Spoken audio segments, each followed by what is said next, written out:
What is going on, everyone? Welcome to the Flyers and Sabres watch party here on TPL. We got a little afternoon stream for you guys. So we didn't do a watch party for the game Wednesday against the Rangers. Had a little day off there, but we'll be back today. Afternoon game, 1 o'clock till against the Buffalo Sabres. Flyers have a back-to-back today and tomorrow against this Buffalo team. And the Flyers, they got to win on Wednesday against the Rangers 4-3. They're getting more people back in the lineup today as well. So it'll be, I think, Voracek, Lawton, and Lindblom. They're making their return to the lineup today. Giroux returned on Wednesday. He had 3 points against the Rangers. And, hey, let's see if the Flyers can just find a way to keep up the offensive pace that they had on Wednesday, because they looked really good against the Rangers, even though the Rangers are not that good of a team. The Flyers just need to find a way to build some confidence. Brian Elliott is once again in net today for the Flyers, just giving Carter Hart another day off just to clear his mind, because, yes, Carter Hart has been struggling. Hey, Dibes, how is it going? See you in the live chat here. On a scale of 0 to 10, how concerned should we be worried about Carter Hart? 0. Absolutely 0. He's a young goaltender, and we're going through growing pains. He's only 22 years old. I know Tyson put out his article on the Painted Lions website today, just talking about the different things that are going into Carter Hart's struggles this year. There's so many things that are going into it.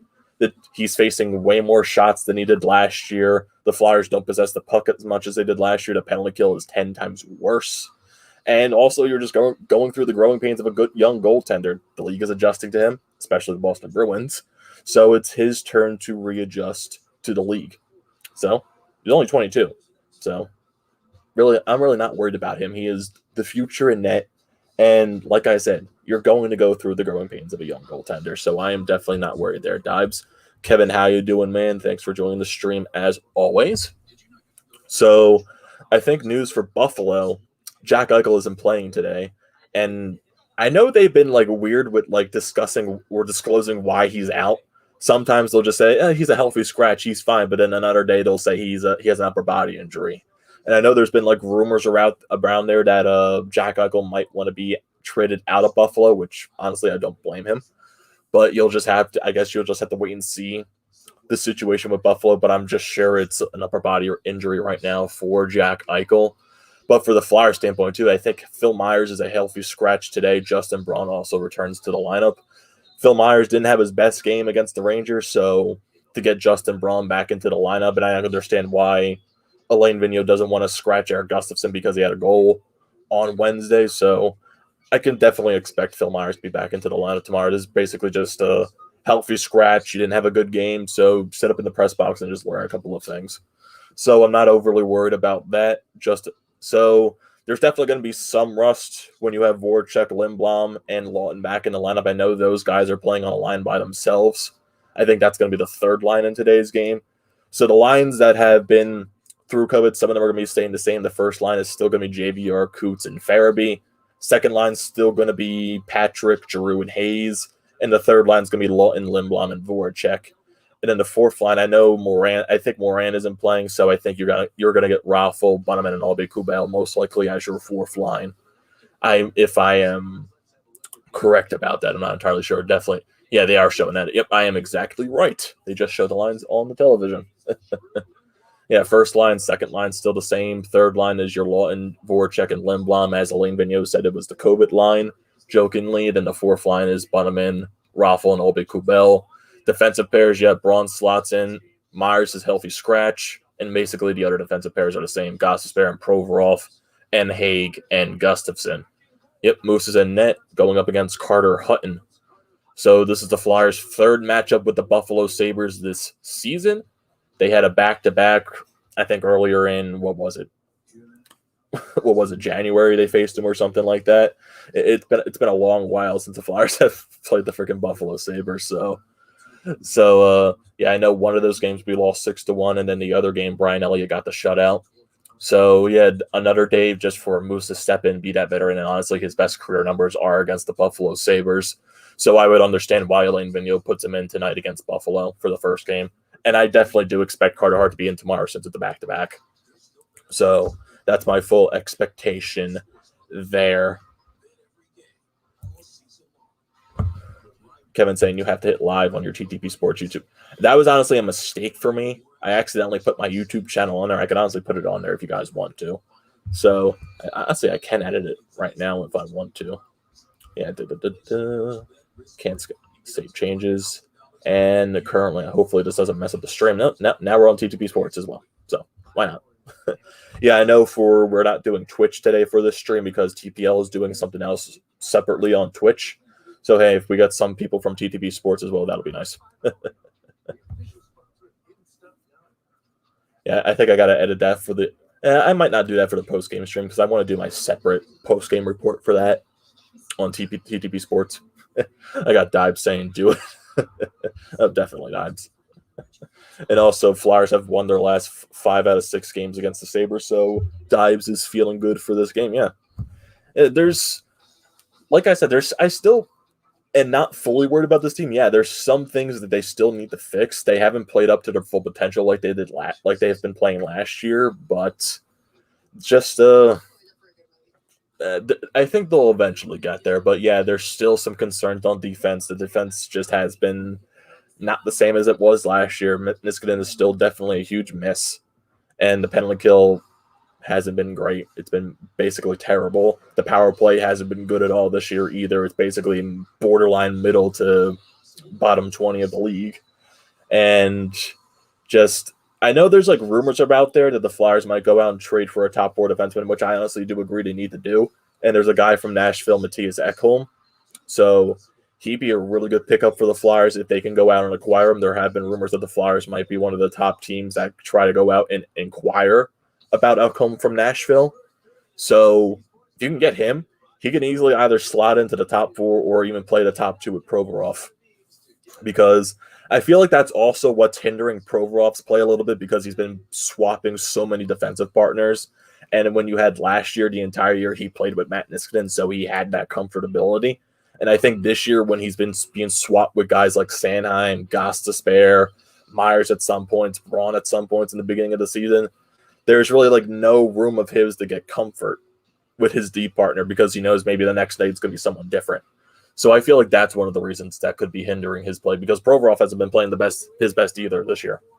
So the Sabres are wearing their reverse retros tonight. Well, today, actually. Look good, and the Flyers are wearing their orange jerseys. So first time the Flyers wear their orange on the road.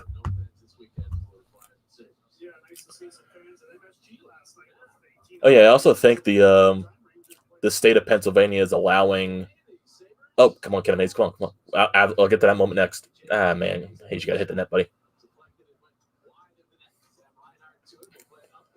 Yeah, I think the state of Pennsylvania passed or is now allowing the teams in cities to have fans in their stadiums now. I know the limit for indoor arenas is 500 and the limit for outdoor stadiums is 2,500 fans. But I know the Wells Fargo Center already stated that they're most likely not going to allow fans because they would need over the 500 limit because that's also mixed in with the personnel and everything like that. So we just gotta think about that too.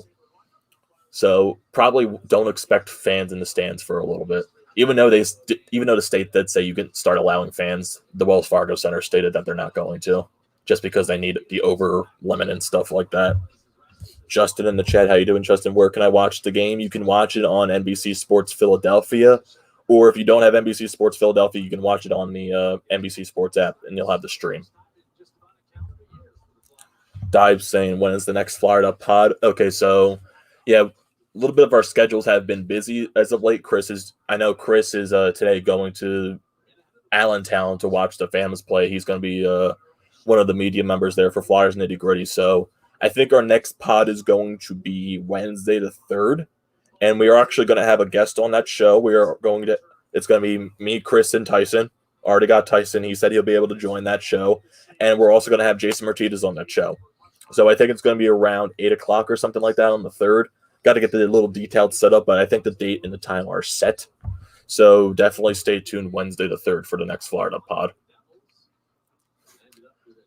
I know we would like to get more pods out there, more consistently. Just sometimes our schedules gets so crambled.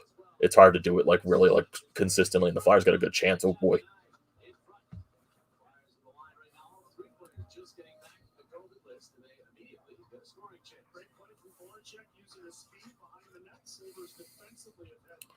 You got the Voracek, Lindblom, and line. Oh boy, that puck almost went into the net.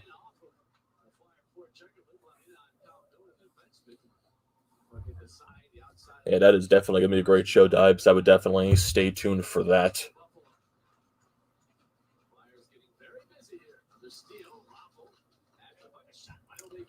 And we're definitely trying to get more guests to appear on the show now. So this will be like the third time in the Flyer Up podcast that Jason's going to be on the show. I think he's definitely the most. He's the guest that's been on the most times. This will be his third. And I know I know Hunter Brody's been on it a couple of times.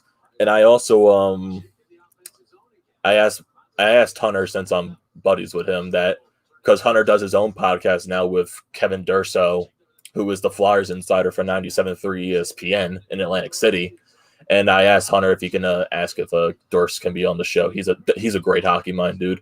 And they have their own podcast, Open Ice Hits, that they're starting now. And they have a weekly guest with Johnny Gaudreau every week. So that's definitely a great listen. If you're a hockey fan and you want to hear just stuff about around the league instead of just Flyers, definitely tune into that. Definitely two great hockey minds, and every week they're going to have Johnny Gaudreau. So if you like Johnny Gaudreau, definitely tune into that podcast. Yeah, Hunter posted on YouTube and stuff, and you can also check it out on Apple and wherever you listen to your podcasts at. So definitely tune into that. Great show.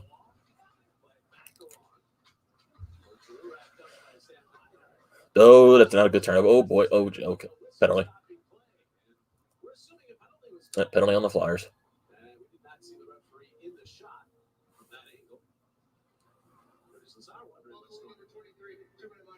Oh, Buffalo got a penalty, so the Flyers are going to the power play. For some reason, I thought it'd be a Flyers penalty just because of the way the player was reacting. Oh, yeah, that's a hold.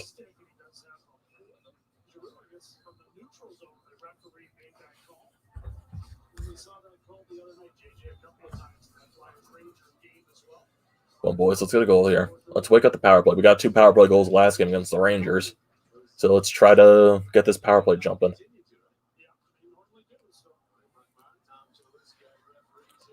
Got Provy on the point. He's on the left side. It's definitely not the optimal setup right now. One hazy. Nice save. Damn, couldn't get the rebound. Come on, boys. Okay, we got a struggling power play against a bad penalty kill for Buffalo, so can we cash in at least? But knowing the Flyers power play, they'll make a terrible penalty kill look really good. On JVR. Get it around the net. There you go. One easy. Why am I getting so many phone updates? There's no room to shoot. Oh, God, he almost... Provy.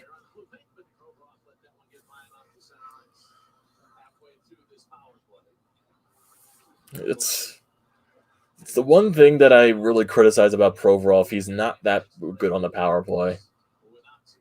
Like, I don't know what it is. Like, he just looks so stiff. Oh, my God. Yep, here we go. Flyers making a terrible penalty kill look really good.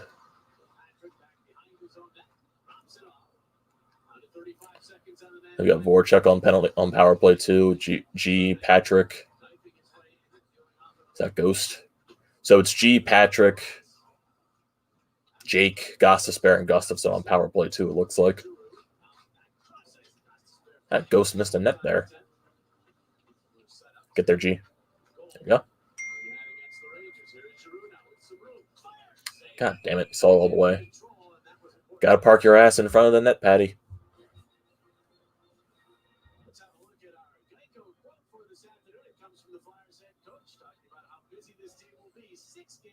I do like the pace, though.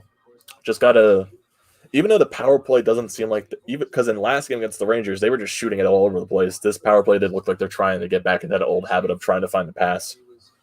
So, not a best sight, in my opinion. Got to win the face-off. There you go.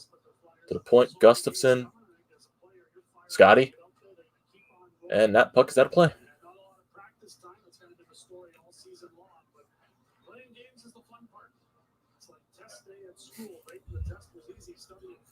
The game says it's on ESPN Plus, but it's not. That's weird. Yeah, I know. If you go to the NBC Sports app, I know you'll probably be able to watch the game on the stream. You'll just have to put, like, I think your internet provider or something like that to sign in.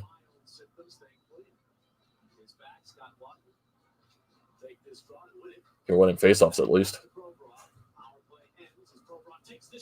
Damn. Almost got through. I'll put it in. Getting some chances. And it is going to be because I keep forgetting Buffalo doesn't have Taylor Hall in the lineup either. Even though he might be, honestly, but I haven't noticed him. I think he's injured or he's on COVID protocol still. That was a good chance by Scotty. I'll win the face-off, boys.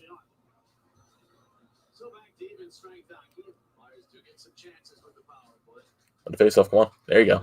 Put on that. Damn.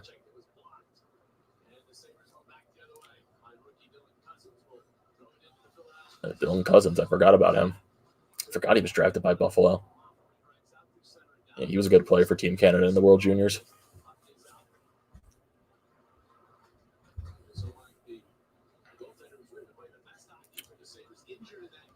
Oh, there's Taylor Hall. What am I saying? For some reason, I thought Taylor Hall wasn't in the lineup. Watch out, guy in the slot.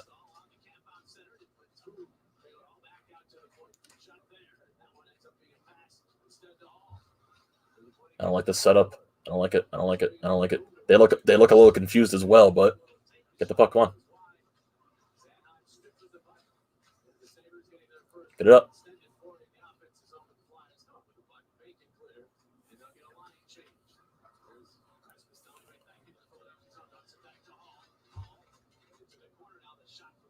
Where's the puck at? Where's the puck at? They got it.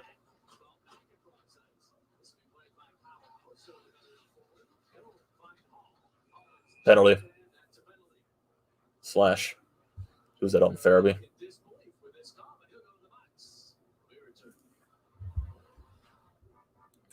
What's the deal with Zade Wisdom and how soon could we see him with the Flyers? Zade Wisdom has been amazing, dude.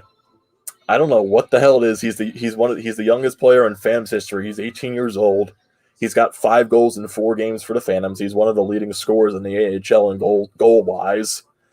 The kid's a stud. The kid is an absolute stud. And honestly, if he continues to do the thing he's doing, you never know. You could be surprised and see him up at the Flyers at some point if he continues to do what he is doing down in the AHL.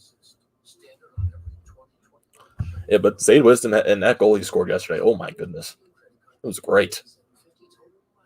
Yeah, but yeah, Zade Wisdom is looking really good down in the AHL for the Phantoms.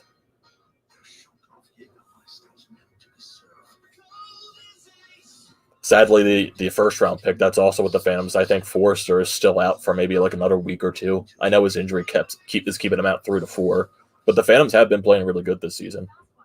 So, and I think Zade Wisdom is also playing on the first line for Lehigh Valley. So I think that's helping him with his chances. And hey, man, he's got confidence.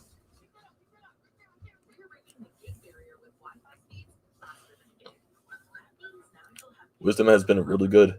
Well,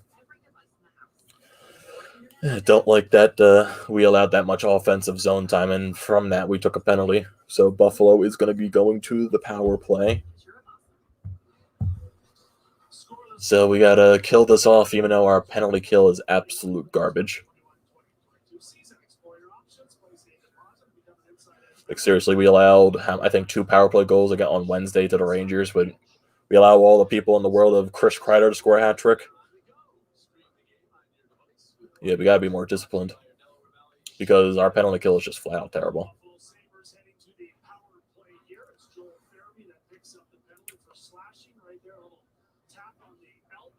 That's a slash.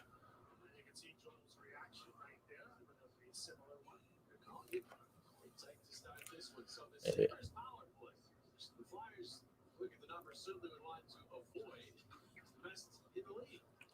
Oh boy, the Sabres have the best power play in the league. It does help that they don't have Eichel, but it's still the best power play. Oh, God, backdoor. Go, go, go, go. Get out, get out, get out. Push, push. There you go, Coots. Get him up, push.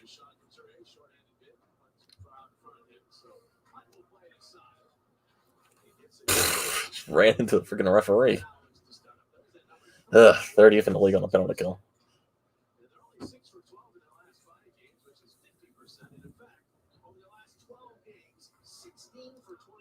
Jesus Christ. Yeah, the Sabres definitely like being on the power play. You know, it would be nice to have a really good power play. It would be nice to have a really good penalty kill as well. Like last year, I think we were like borderline. I feel like our penalty kill was better than the power play last year, but like I remember, like for like so many years in a row, the Flyers would always have like at least a top 5 power play in the league. But I don't know why. Ever since they fired their last coached a power play, it just hasn't been the same.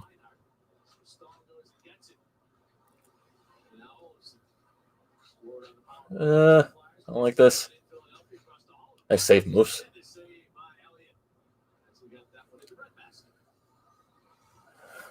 Yeah, really, ever since the beginning of the season, I really haven't heard much out of Taylor Hall. You gotta check his stats, though. What are Hall's stats for Buffalo? I can't see that. Where is rosters? Not Flyers. Buffalo. Hall's got 12 points this year. He's a minus 10. Ugh. He's only scored 1 goal this year, too. Yeah, Buffalo. Yeah, right now it just seems like to be the same old story for them.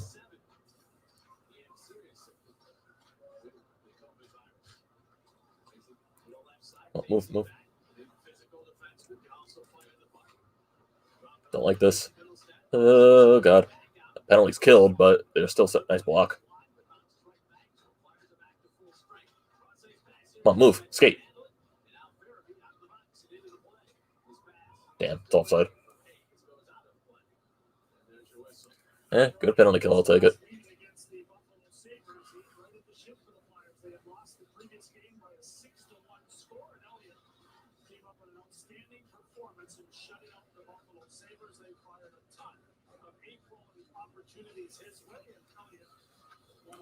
Boys, let's draw some momentum from this at least.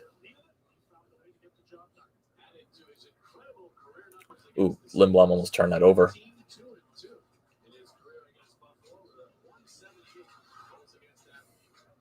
Ah.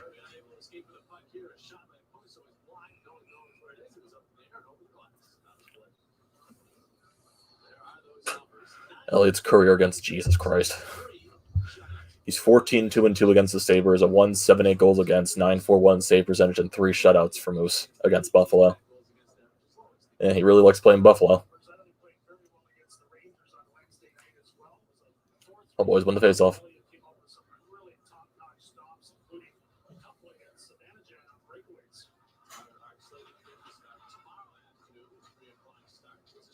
Nice save. Oh, boys, let's not give them the momentum right now, because they are getting their chances. Watch the pressuring, and they force a turnover. Come on, Patty. Oh, God. Nice save, Moose. Okay, we're starting to turn the puck over a little too much. And there's another turnover for Hayes. What are you doing there, buddy?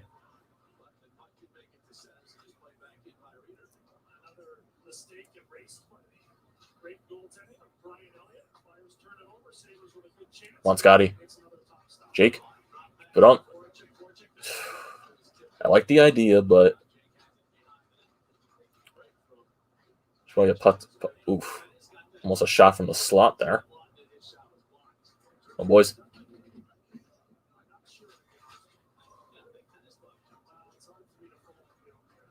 Damn it. It's offside. Another commercial break. Turn the puck over a little too much. Just a tiny bit too much. Oh, boy. Yeah, so I guess a little back and forth, I guess you can say. For the start of this game, the Flyers had a little bit more of the momentum at the beginning. Now Buffalo has a little bit more of it. Just got to get one chance to go our way and put it in the back of the net. Because Carter Hutton is not that good of a goaltender. Got to find a way to get pucks past him.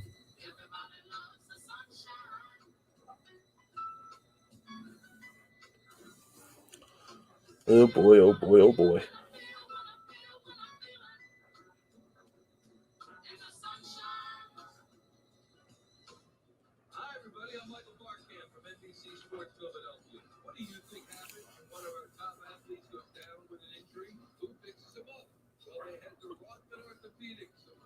Oh, look at that layup.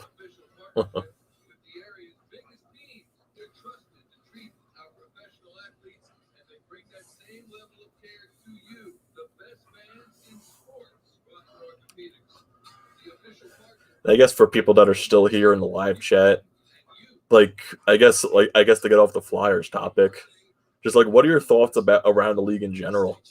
Just looking at other teams, specifically a team like Toronto and the way Austin Matthews has been playing this year. If you look at Edmonton, the way Connor McDavid has been playing. Connor McDavid and Austin Matthews have been outstanding this year. Most likely those two are going to be the front runner for the Hart Trophy, I would assume. Because Matthews and McDavid are just on a completely different level this year. And honestly, you look at Mitch Marner, too, for Toronto. He's been racking up the points. I feel like he's been having a little bit of an underrated season. But also for teams like in the Canadian division, Montreal, they fired their head coach, Claude Julien. They've been on a little bit of a skid. So I guess Montreal, besides right now they got a little overhyped because they beat Vancouver so many times in a row. I know Carey Price isn't playing up to his standards this year either. And Ottawa's got a little bit of a win streak in their hands as well. Ottawa beat Montreal, I think, twice in a row, actually. I think that's what led to Julien getting fired. Come on, skate. Hey, get the face off. We'll take that. Dive. Oh, God, my Alexa just randomly had an alert. Saying, talking to Dives, you'll hope that we don't have to call him up this season. Only 18, let him develop. I mean, if he continues to do what he is doing, and he might earn himself a call up if he continues to play that good. Yeah, I'm all for developing him properly. Yeah, because I know when the CHL, when the juniors start up again, and who the hell knows when that is going to be. I know he's going to have to go back down to the OHL when that starts up. But his time with the Phantom so far has been amazing. And right now he is looking like an early steal from this draft. Because you wouldn't expect a fourth rounder to be playing this early in the pros and doing what he's doing right now.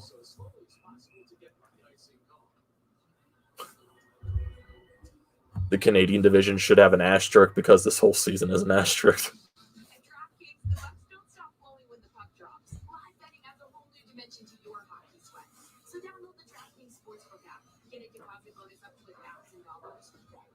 Yeah, I know this has been a pretty weird season. Vancouver hasn't been really that good. Holtby has been terrible this season for Vancouver. I know that. Because I know with the Canadian division, you're either a really good team or you're a really bad team. I know Vancouver, Ottawa, they're not the best teams in that division. I know it's Toronto. I think Edmonton's one of them in the playoff race. I know Winnipeg's most likely in that race too. I know Calgary hasn't been the hottest this year either. They're really up and down. Put on that. Ooh, almost got deflected in. And get the puck on the net. That's all you have to do. Get pucks on net. Get bodies in front.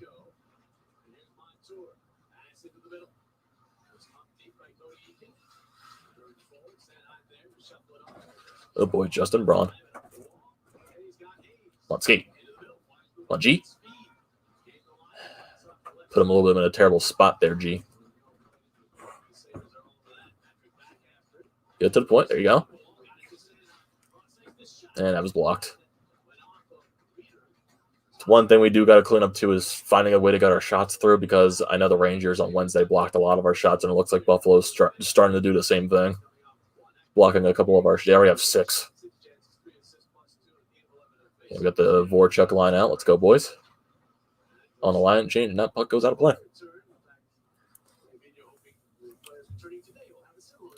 But if you look at other teams around the league too, like think of a team like Chicago and the way they're playing this year.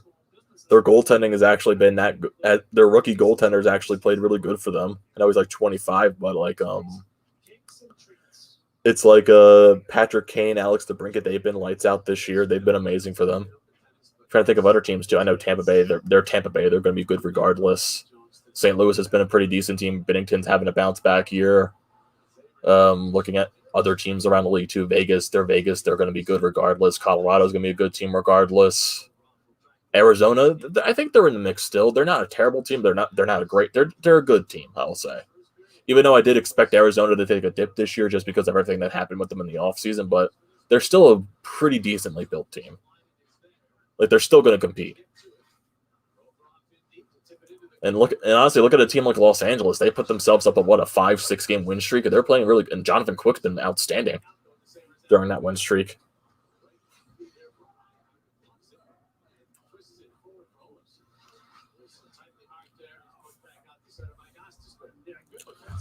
A Canadian team will be in the Eastern Conference Finals this year, and they will get swept. Honestly, talking about the Canadian teams, the only team that I could see actually competing in the playoffs is Toronto, just because I feel like that team out of overall is just the better team in the Canadian division.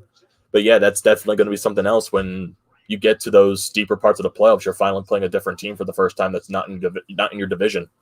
There's definitely going to be like a weird matchup because you're not used to that this year. But I guess we'll get to that road when it actually happens.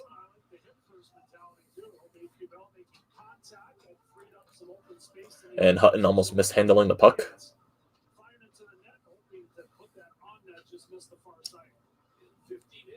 It's 6 minutes left in this period. This period's actually going by pretty quickly.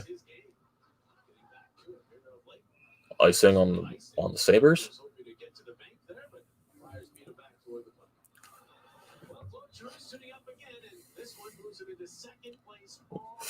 Claude was now second all time in Flyers history in games played. Good for him. Good for him. I hope he can reach Bobby Clark's number, but with the way everything's going with COVID and everything like that, and the way the season's been getting shortened like so many times, I mean, you never know. He definitely could catch that number. And you gotta get that shot through, Bronny. Yeah, and sadly, Drew's Ironman streak got snapped because of COVID. Now I think the Flyer with the longest active streak, Ironman streak, is Provorov. So I think Provorov hasn't missed a game since he got called up like so many years ago. Put that on net. Come on. Score! Coots. 1-0 lead.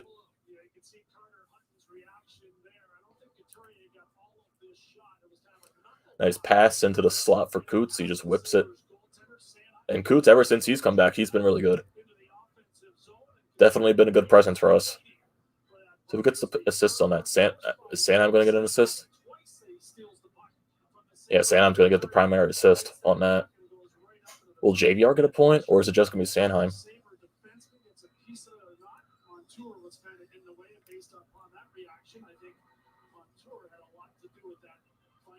Ooh, that puck might have gone off of the defender in front. Wonder if Sanheim's just going to get the assist on that. Maybe JVR gets the point too. I'll get in there on the forecheck. Yeah, Coots has 8 points since coming back to play. That's great. I don't like this. Nice save, Moose. Can't let him walk in like that, boys. Come on, Patty, let's skate. Get the G. Damn it. Come on, G, get there. Come on, skate. Let's go. How? Penalty, though. Man, you had a wide open net and you couldn't fit. I wish G just went around the goaltender and tucked it in, but I guess it drew a penalty. God damn. Could have been 2-0. Let's hope we can score on power play though. Get a 2-0 lead going into hopefully getting into the intermission. Build some more momentum.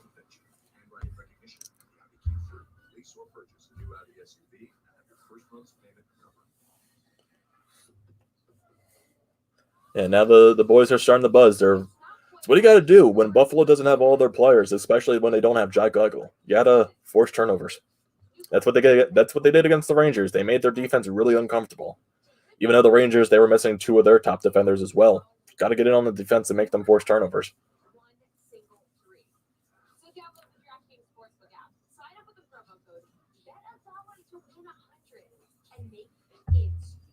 Honestly surprised my dad isn't down here watching the game. It's just me right now. Joining in. Decisions. The dark. The dark. But I once heard someone say. But as I always say. It's okay to be afraid. Okay, boys, let's get when the game comes back, let's get this power play going. It's our second of the period. We definitely need to cash in on this. Just to really... yeah, I do wish G took the... Like, I can understand what he was doing because he did have Hayes wide open, even though Hayes did draw the penalty. If Hayes wasn't getting, I guess, attacked on, he would have scored on that play, but I do wish G would have maybe just like got around Hutton and just tucked it in. Yeah, that's the goal. I wish they would show the replay on the G play. Oh yeah, that puck did get deflected on Kuta's goal. Went off his hand.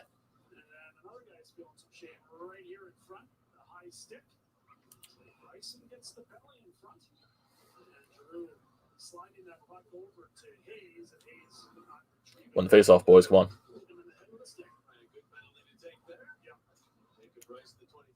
Yeah, that's a penalty you'll take any day of the week because it prevented a goal.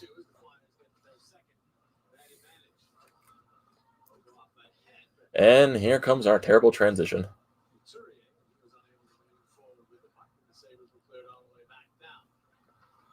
Our power play sucks, man. Especially when when you don't win the face-off in the offensive zone on the start of the power play, it's going to take 10 years for the Flyers to get into the zone. Even though they're just doing it right now, but they suck at transition on the power play. Oh. Yeah, put that up. Put it. Couldn't get a full shot on that. Shoot. Coots found the open man. Hayes on the point. Now it's Provy on the right side. And now he's in a little bit of a weird predicament. Put it in. And you get the face off. I'll take that.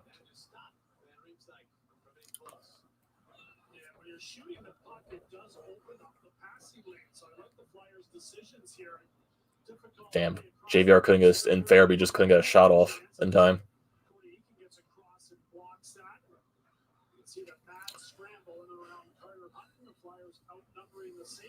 Got to win the face-off, G. Come on.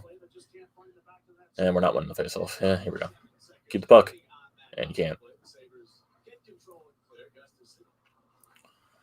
Yeah, not winning the face-off on an offensive zone draw is going to ruin the entire setup. And sometimes the Flyers just, for some reason, can never win the offensive zone draw on the power play. On Patty. Make the right play. Get there, Jake. G.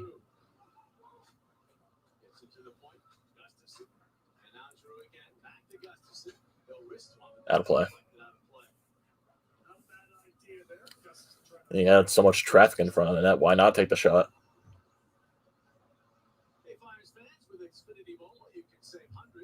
Win the face off, boys. Come on. Another wasted power play.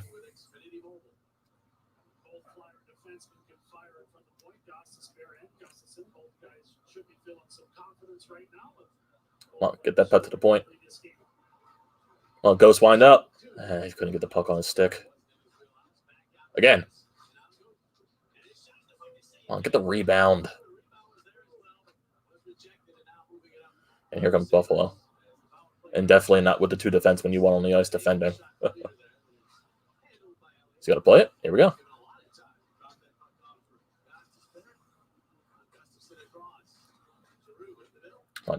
On Patty. There you go.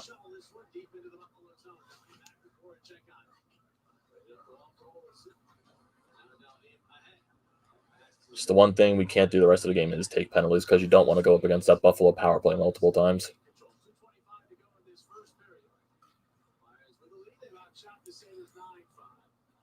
And we're actually out shooting the team once again. Come on, JVR, get on the four. That's Lindblom actually. Get on the forecheck.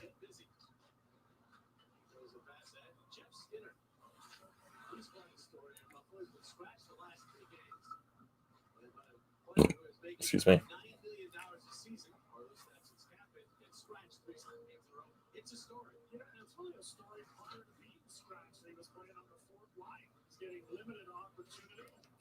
Yeah, Jeff Skinner really has been a really terrible contract for Buffalo. Oh, boys. What was that pass, Scotty? Come on. Rough. You get in the middle.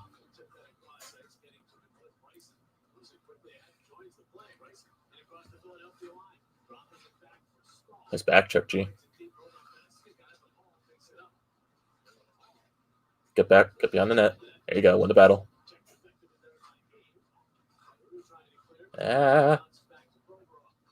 Get it out. Watch the guy back door. Missed the net.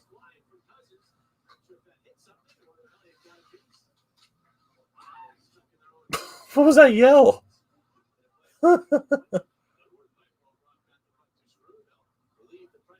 Yeah, get it deep. Get the line change.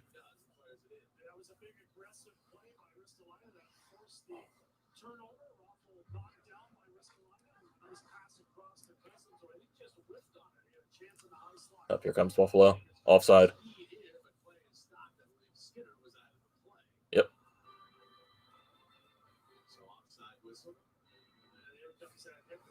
Do like that Buffalo jersey, though. Oof.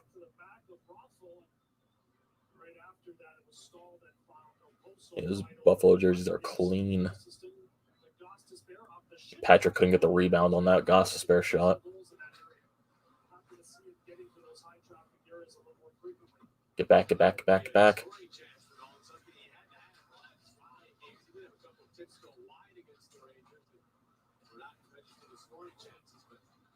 I was going to say 2-on-1, but he couldn't get the pass up and good enough. Someone get over there. Ooh, almost forced that turnover. Moose, make the right play. Come on, quickly up the ice. Quickly. We're just going to lose the period. Yeah. Get out of the period 1-0. I'll take that. I'll say overall good period for the Flyers, even though they did allow a couple of dangerous chances for Buffalo. Say overall it was a good. I wish we did score one of those power plays at least to make it at least 2-0, but I'll take the goal from Coots. Let me check. Who also got the other assist? Was it just Sanheim? Yeah, it was just Sanheim. Okay. Say overall it was a good period for the Flyers.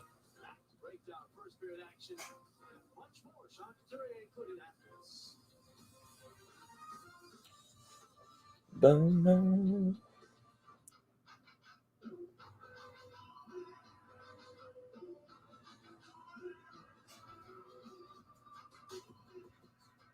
Live Casino and Hotel Philadelphia, now open in the Stadium District.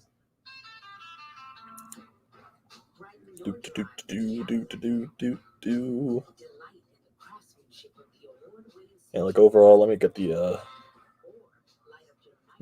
stats overall from this period. So Flyers led in shots 11-6. That's good to see. They're getting majority of the chances, which is a lot better. They won majority of the faceoffs. They won 68% of those. Over 2 on the power play, 6 hits, 2 blocks, 3 giveaways, 1 takeaway for the Flyers. And they outshot Buffalo. Couture with the goal is 4th on the season. Travis Sanheim gets the only assist on the play. And that's another goal for that first line. That first line is actually really clicking.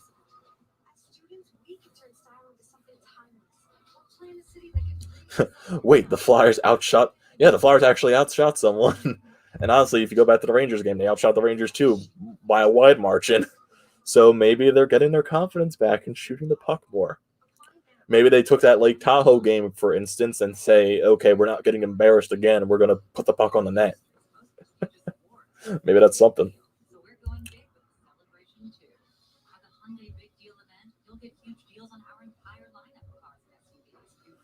The way this game is being called is concerning. Yeah, I can see that. That therapy penalty was really soft. And the Flyers did get 2 power plays too, even though I can understand why the refs called the one on the Kevin Hayes. He literally got high sticked. But yeah, it is a little concerning, the way the refs are calling. You just gotta find a way to be more disciplined, I guess. Can't afford to get Buffalo on the power play again. Who is your favorite Flyer of all time? Oh God. I think the player that really got me in the Flyers into hockey, watching the Flyers, even though my dad really just grew me up on watching the game. I think it was Gagne. I think Simone Gagne is probably my favorite Flyer of all time. I'm a real Gagnesman.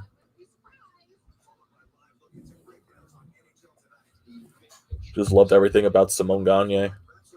Sadly, he was never able to win a cup with us, but he finally got a cup that he deserved with LA. So yeah, the Sabres jerseys are really nice. I was a little bit skeptical about them at first, but actually I do really like these Sabres jerseys.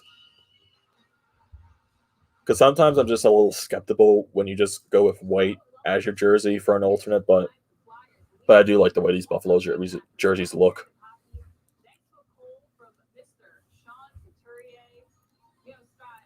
Yeah, Dibes definitely love a Gagne. Gagne is definitely probably my favorite Flyer of all time. And also you can also say Briere when he was here. He was definitely one of my favorites. Giroux is always going to be a favorite of mine.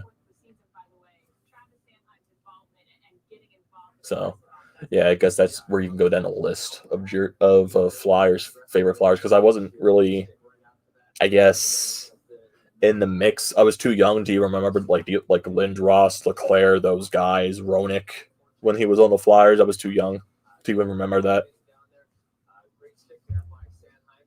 Is there more to Myers being scratched? No, he's just a healthy scratch. He really didn't have the best game on Wednesday against the Rangers, so I guess Alain Vigneault is just electing to give him the day off. And I understand why you're not going to bench Gustafsson because he did score on Wednesday. So I guess that's really your reason for not benching Gustafsson or Haig. But honestly, I would have preferred to keep Myers in and bench Haig. But it's Alain Vigneault, and I guess there's something to that. Hello, Alex. How you doing? Don't forget to thanks for joining the stream. Don't forget to subscribe to Painted Lines Everywhere, almost in my damn own YouTube channel. But hey, you can also subscribe to TTP Sports as well. It's my personal YouTube channel. You can go follow me on Twitter at Amadeo Gracia98. Check out the Painted Lines everywhere you are at: Twitter, Instagram, Facebook, YouTube, and they're also on Twitch now. And I think they'll be doing something on Twitch at 2:00, I believe. Am I right there, Dibes? What are you guys doing on Twitch at 2? And what game are you playing or something like that? Yeah, definitely go check that out. You can join our public Discord server. That's going to be the first pinned tweet you see on Twitter. So definitely go check that out. And if you're Alex, or Alexis, if you're a hockey person, definitely check out the Florida podcast, which is also on the Painted Lines. We're planning on getting another pod out there this Wednesday, the 3rd. And we're going to have Jason Martinez on the show. So that's going to be definitely a good show. So definitely stay tuned for that this week.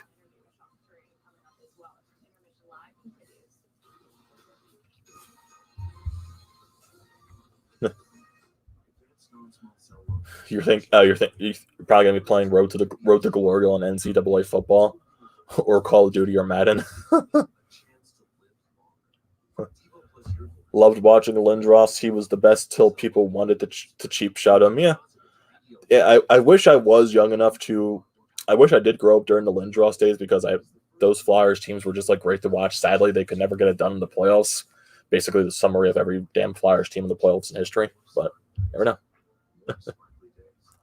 Hello, Renee. How you doing? Thanks for joining the streams as always. First Flyers game I went to was the Oilers versus Flyers 85 Stanley Cup Finals. Jeez, that was your first. That was probably a really good experience for a first game. How much were tickets for the Stanley Cup Finals back then? Definitely not equivalent to what they probably would be priced now. How much would a ticket be for that 85 finals? So now my dad has like an entire like ticket collection over here. And I can see this. There's a ticket in this picture frame right here from like 1986. The total price was $12 for a ticket. It's probably not even a playoff game, but still.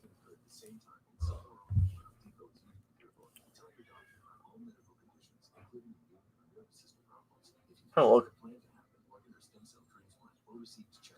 Yeah, there's a game right here from 1989. Game was $18 a ticket.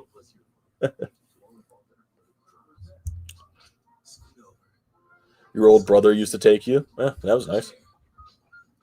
Flyers, yeah, I do believe you there, Haddonfield. Flyers are going to win the Cup with Carter Hart in net.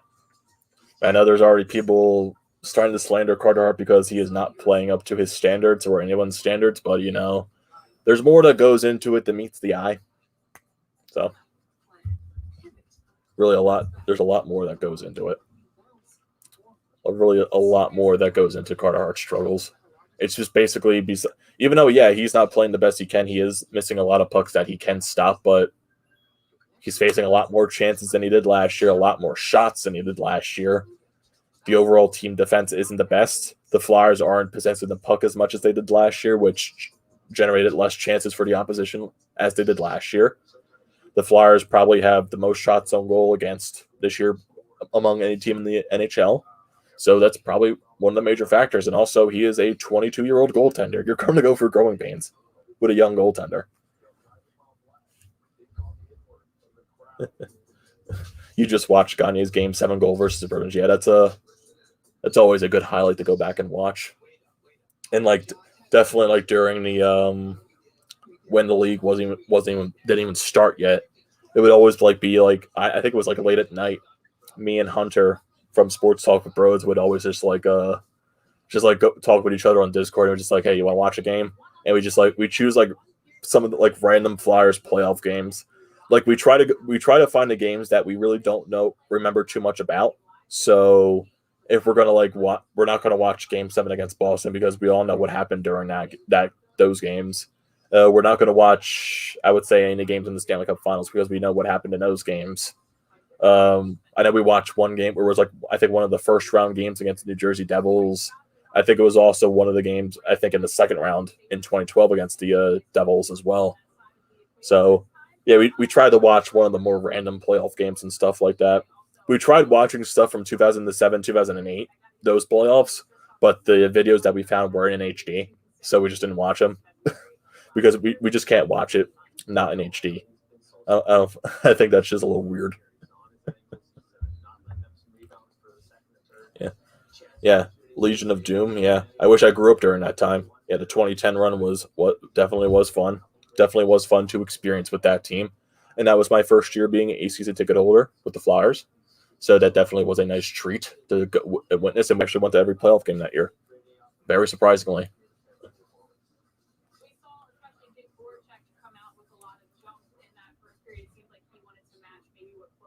Yeah, the classic 3 games down and 3 goals down. Yeah, I remember I wasn't. I think I was in 6th grade in middle school when that game happened. During that entire playoff run, I was in 6th grade during that season, and I was in for my middle school. It was when you got into 6th grade, you have to choose what major you wanted to be, and I chose to be in the orchestra. So it was sometime during, I think it was May, where we would go to a competition that was somewhere in New Jersey, and we would go play for the competition. We'd go to, it was at I think some type of parlor or something like that, some type of restaurant where they hosted the competition at. We did our music, and then after that, we went to Six Flags, just enjoyed the day there at the park, and we had the award ceremony right after. I remember that award ceremony too. I think it was right along in that Six Flags Great Adventure in Jersey. I think it was one of the water show stadiums or something like that, where I guess they do maybe some type of sea animal show or something like that. I have no idea. Or to do some type of show that's along the water. And I remember I I think because that exact day was Game 7 for the Flyers and Bruins, and I remember like going home. It was torrential downpour. It was thunderstorming when we left the park, and like we got on the bus like as soon as the storms were about to hit, and we were on the bus, and my dad and my orchestra teacher, they were both on. I think they were listening. I think it was their phone, and they were listening to the radio broadcast of the game. And all I remember is that they're just like going, like they saying shouting score when someone scored on. Like I think it was like when JVR might have scored the first goal. Like I remember, I really didn't get to watch the game. I think it was until the third period when it was tied 3-3. So that's the only period I really remember watching in person was period 3. So it was something like that. Yeah. So like that kind of sucks because like that was like the one game I didn't really get to watch fully from that playoff run. And I know the Montreal series was fun. I think another game we really didn't watch fully was a game that was on my birthday or something like that. I think we went to like the Funplex or something like that in New Jersey. And I was young. I enjoyed the Funplex when I was a kid.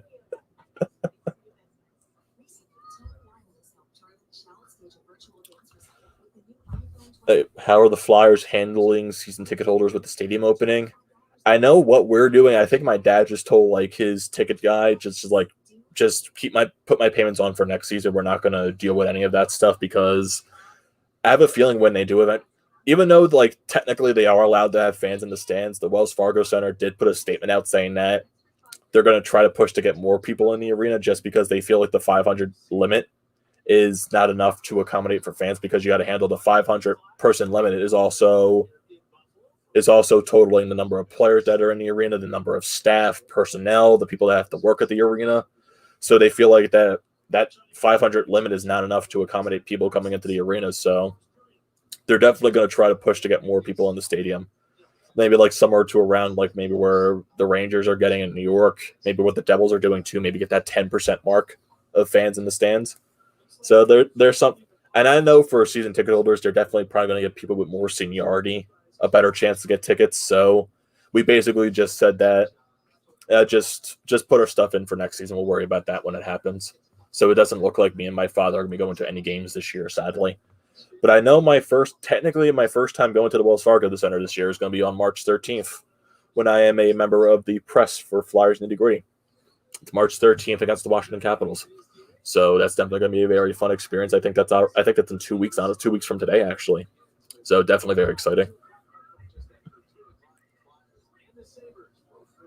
Trying to get to some of these other comments that I missed. Yeah. Love the game when Keith Primo scored in the 5th overtime against the Penguins. Yeah, that's always a classic game.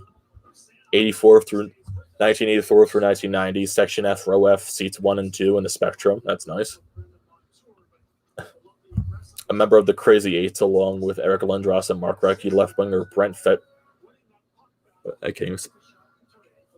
Wore number 18 during the 3+ season tenure with the team, born March.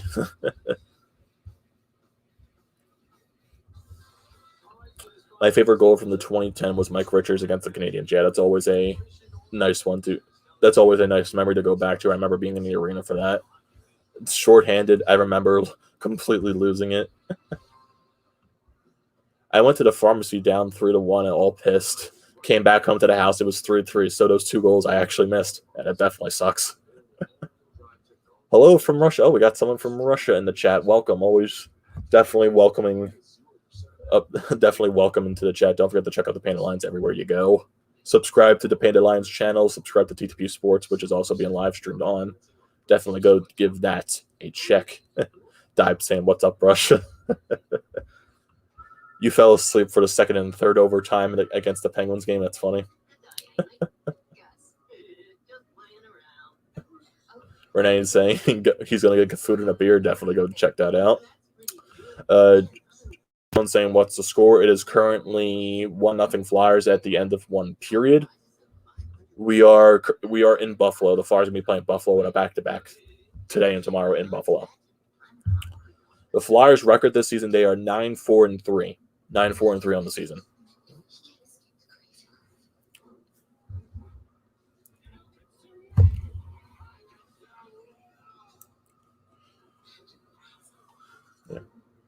Yeah, just overall, the Flyers just they have like with the record that they have and like not playing their best hockey. Like, just imagine when they actually get to the play that they can do, like where they can get to. And like also, you're going to be getting Konechny most likely back in the lineup. I don't think he's going to be back tomorrow. I don't expect that. He's most likely going to be back this week when they play the Penguins, because I know this week they play the Penguins in Pittsburgh 3 times. I think Tuesday, Thursday, and Saturday. So that's definitely going to be a really tough road trip right there for them.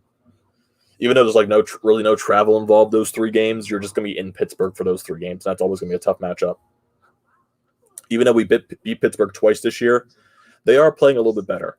Even though their goaltending still isn't there, I think they're playing a little bit more better. So Pittsburgh is always going to be a tough competition.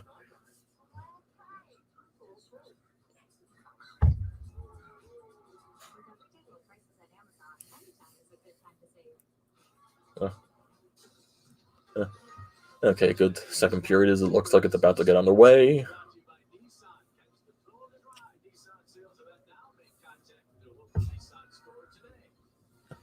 That's been my sentiment, but what's the but, Steven?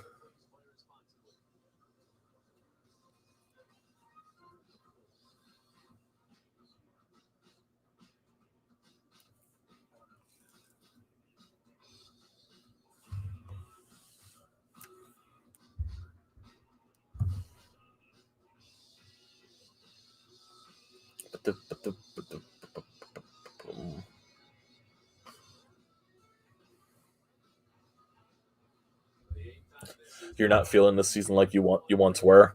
I mean, that's definitely understandable. Yeah, the team's not playing up to their capabilities like they were last year.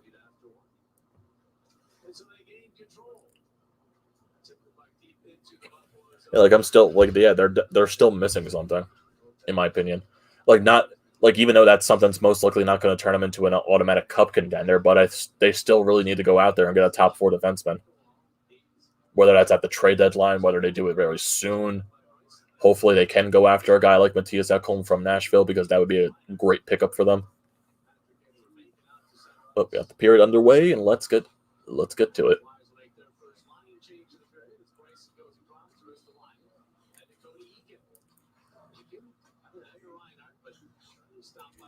go, Braun, get it up. Well, Joel. Yeah, Fairby's now the legal age to drink. He's 21 years old. He had a birthday yesterday.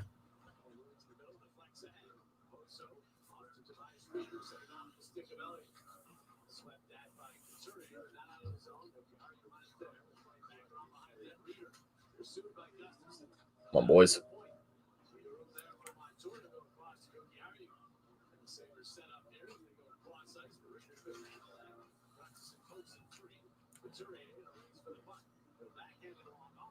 Damn, almost had JVR on a breakaway, it looked like.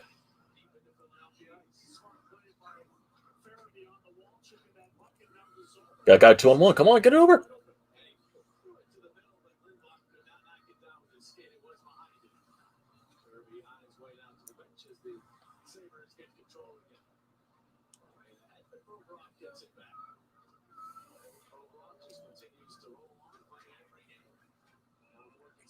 Offside or hit with a high stick. Most likely an offside. Yeah. Like, if you look at a guy like Matthias Ekholm, he's been a really great defenseman in his career for Nashville. And yeah, it's definitely going to be a little bit pricey to go and get him, even though his contract's not that much. I think he's making $3.75 million for the next 2 seasons or something like that, this year and next year. So, like, I got to understand, you have to have the expansion draft in mind when you make these moves, because you're going to have to, because the expansion draft is after this season. But definitely, if you're going after a guy like Ekholm, the Flyers do have the assets to go out and get a guy like that. Like, if the Flyers, I feel like it's definitely going to take some type of draft pick to get him. It's definitely going to take maybe a roster player, because you're definitely going to have to shed some salary and bring it the other way for Nashville.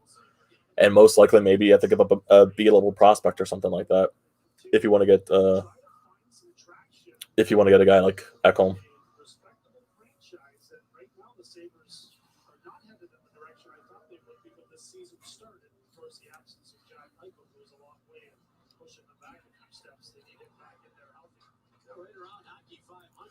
But I do also have like that tiny little feeling that a lot of teams are really afraid to make moves this year just because of the expansion draft.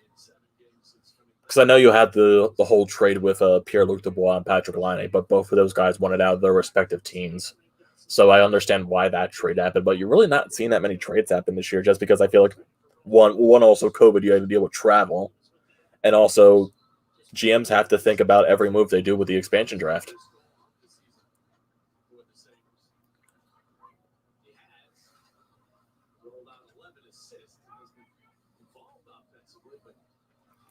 Like, I know you don't want to call it a throwaway season, but like you really got like that's also that's what's somewhat annoying with expansion in the league is that you got to deal with the expansion draft, and this is like the second expansion draft in like how many, like 4 or 5 years, because we had the one when Vegas came into the league.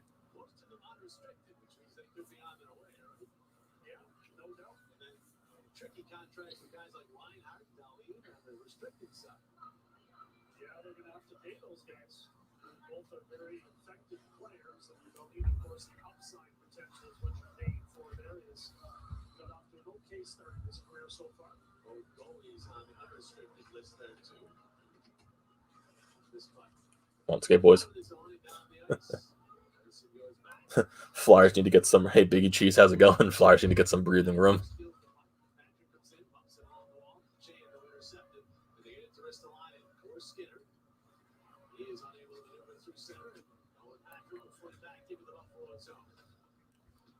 Maurice, it is currently 1-0 Flyers, 4 minutes into the second period.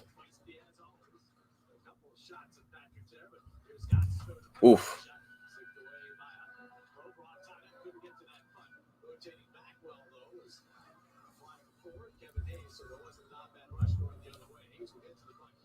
I mean, you never know. Because I know the Flyers are definitely going to be losing someone good in the expansion draft, whether that's a young guy, whether that's one of the guys that have one of the bigger contracts on the roster. It all depends on what happens.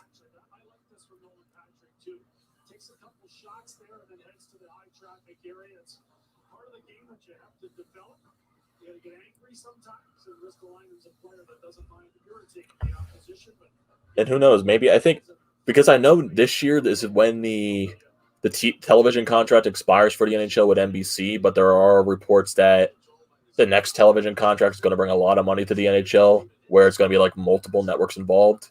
So I think NBC is going to be involved. I think ABC and ESPN are going to be involved. Maybe Fox is going to be involved as well. So that's definitely going to be a lot more money coming into the league, when it definitely needs. So who knows? Maybe when they get that money, they maybe raise the salary cap a little bit from the threshold that it's at right now.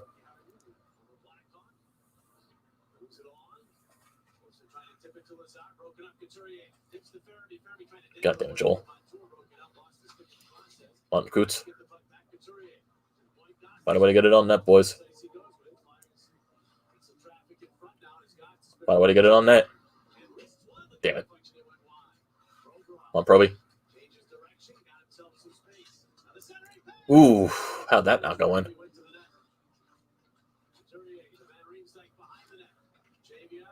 Well, he needs help. Come on, Joel. Gustafson. Hey, Gustafson.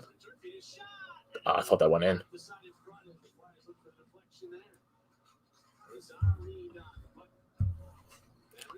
On Gus. Put that on net. Maybe not. He's waiting. Haig. Damn. Get over there. Get over there. It's in. Still in.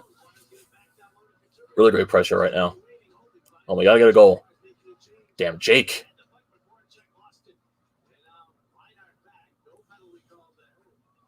Come on, get back. Come on, they're making a change. Drive the net. Drive the net. How'd that not go deep? Nice pressure. Nice pressure.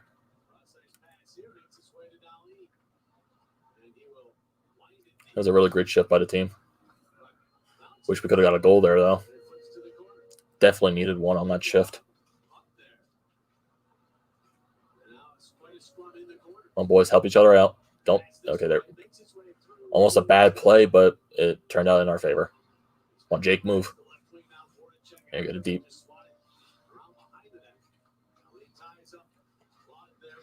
On, Scotty.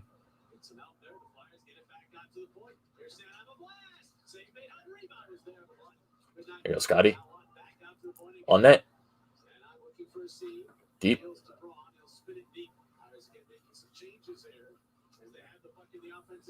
Nah.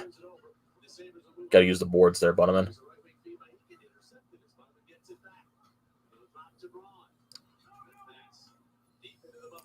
Well, get on him. Get on him.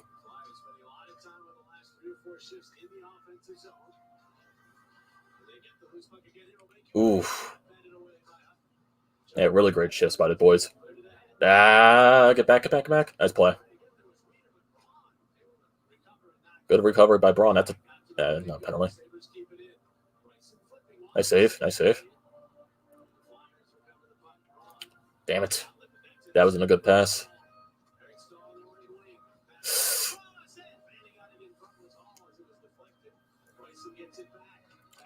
Come on, after all those chances we were getting, we can't let them get. So there we go. Deflect's out of play.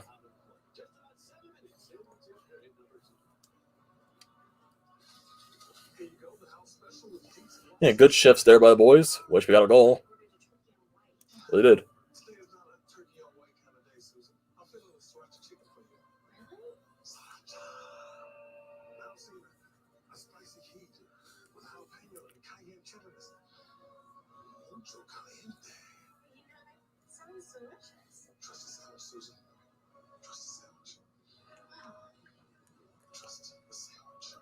Just a quick reminder of the COVID-19 safe protections we have in place. And I like there's also something that's also bothering me with some of the ways fans are like reacting. It's like they really want to Chuck Fletcher to go out and get this, like really find a way. Like with the situation that the Flyers were in the offseason, yeah, they knew Niskanen was retiring after the playoffs. Yeah, you can put it on there for Fletcher, maybe not trying to go out and get that guy. But when you lose a guy like Niskanen, it's you traded for a guy in Niskanen and you traded for a guy in Braun. You can't lose both of those guys. So you had to sign Braun. You had to get at least one of those guys back. So he brought back Braun. And if you're looking at the defensemen on the market, they weren't going to go after a guy like Pietrangelo. Too much money, and they didn't have it. They also had to re-sign Phil Myers. There were some defensemen that they were looking after. They were looking at TJ Brody from Calgary, but he wanted a no movement clause. He was linked to the Flyers, but he wanted a no movement clause, and that's what Toronto gave him. That's why the Flyers didn't want to trade for him or sign him. And also, guys, Torrey Krug, we weren't going after him. We already have like similar versions of him on this team already. And other guys like Tanev, like we weren't going to sign him to that money.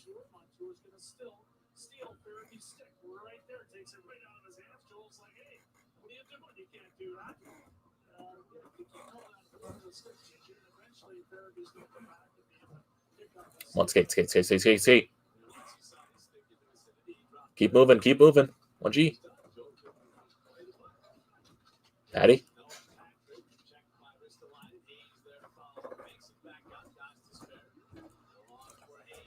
Come on, Ghost. Drive the net.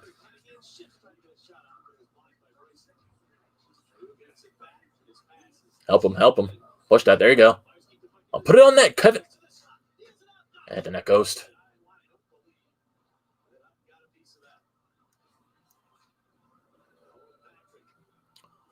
I do say so. Ghost hasn't looked that bad this year. I mean, the past few games, Ghost honestly hasn't looked that bad. It does look like he's getting a little bit of confidence in his game, which is good. Am I saying he's the overall solution for the team? No.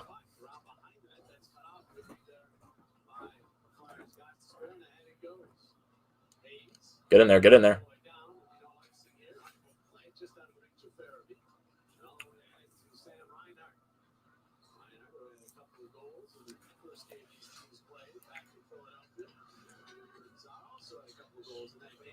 Come on, skate. Come on.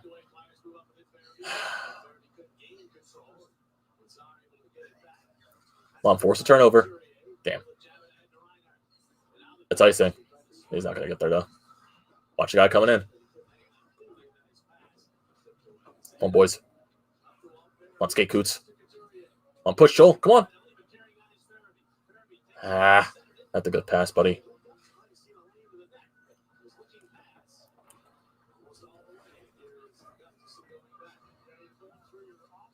Come on, Joel.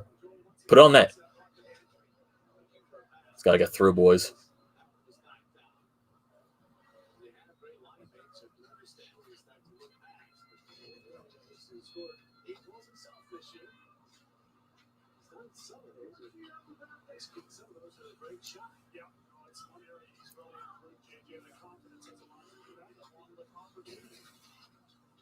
Damn, Gus almost turned that over to him. Don't let him get around you. Nice save, Moose.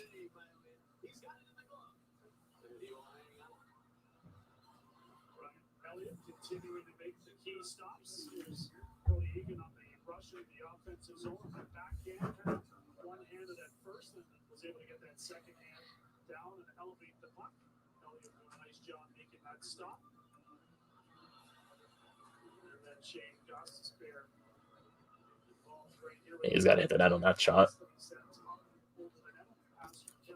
Come on, win this defensive zone draw.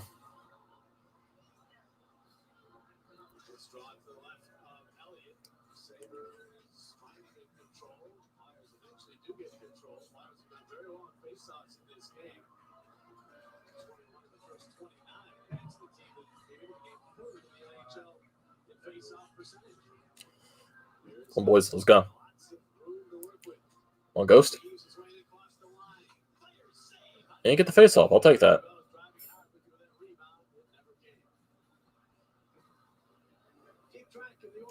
I'll take that any day of the week.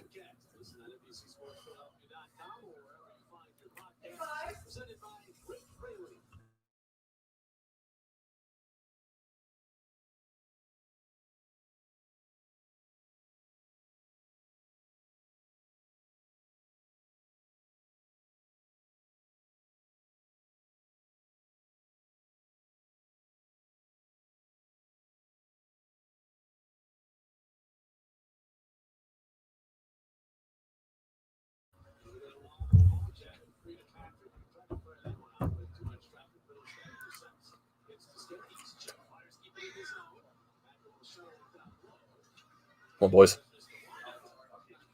Sorry, I muted myself right there. I had to. When my parents was asking me something. Come on, get that. Come on. Yo, keep it in. There you go. Put it on net. Ooh, someone's got to be there for the rebound. That was juicy. Oof. Come on, boys. Space is opening up a little bit. Come on. The puck. Move up, Patty. Come on, let's go. And that pass was out of his reach.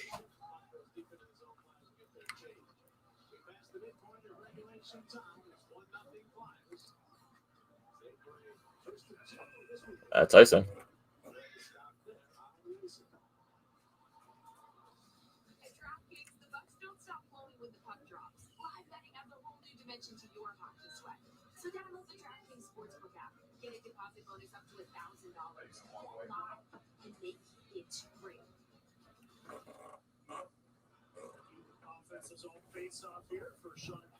Come on, boys. Let's win this face-off.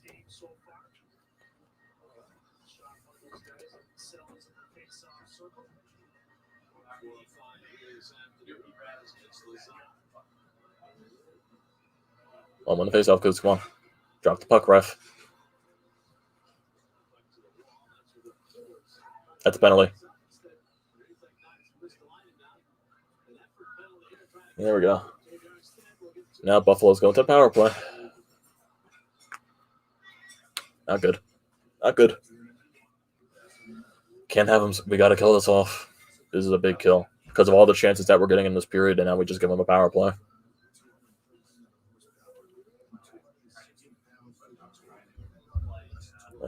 At least NAK isn't in the wrong places lately. Yeah.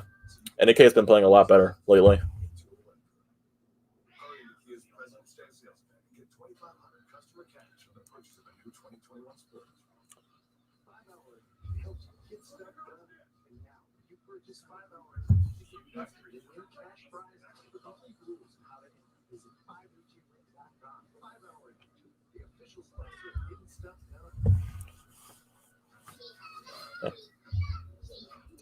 Dibes got the Sixers. Yeah, Dibes, are you guys doing a Sixers stream tonight, or are you just doing like a post game stream?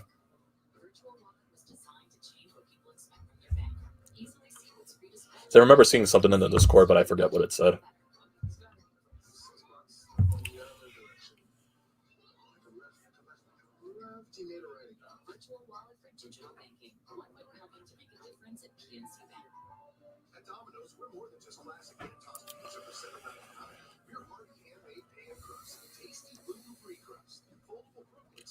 Yeah, if you want, I guess off game topic too. If I got some other additions to my jersey collection, so I got the Capitals reverse retro that came in a couple weeks ago.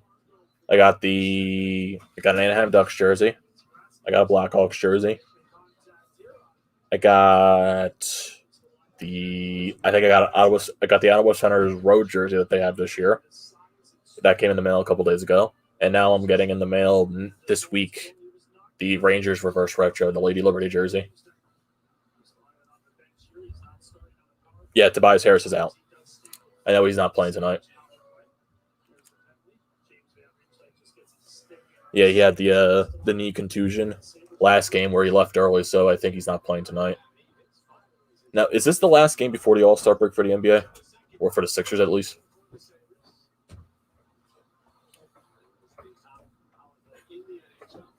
Surprised you haven't been watching the game.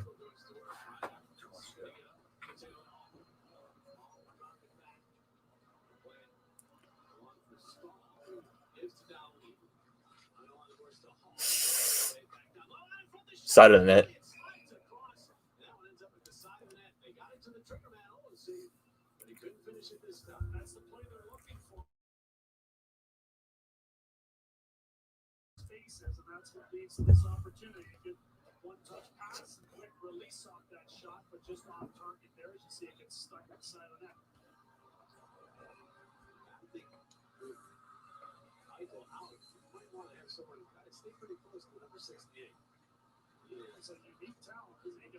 Don't move.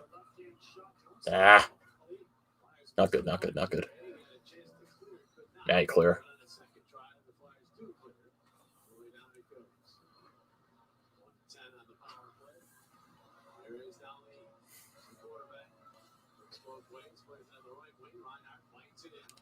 Clear it, Moose. Goes out of play.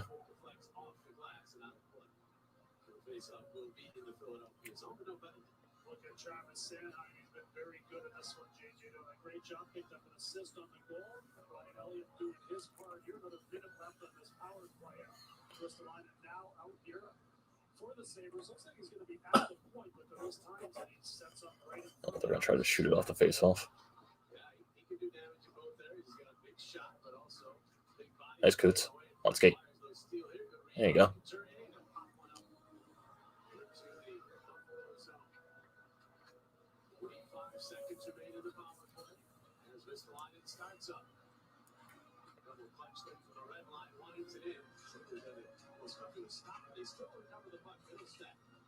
Oh, get over there. Come on, probably clear it.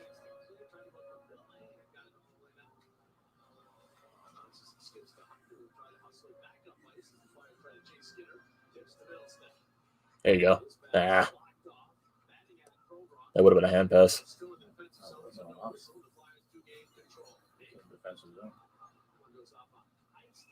That's a high stick.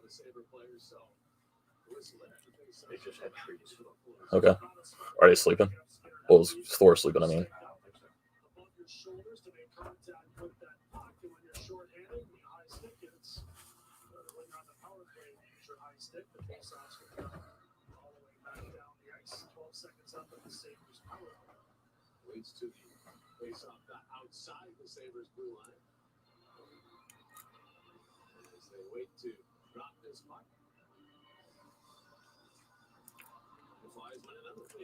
Come on, boys. Get all the way down. There you go.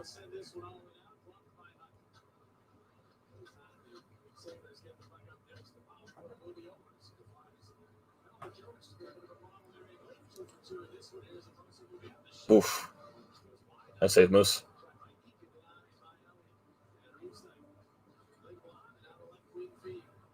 Yeah, get the face off. There you go.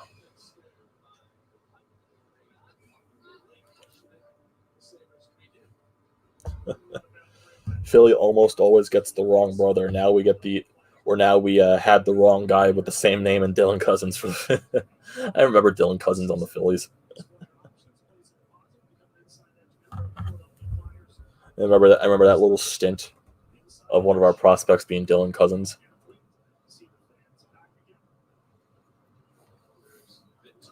One boys win the faceoff.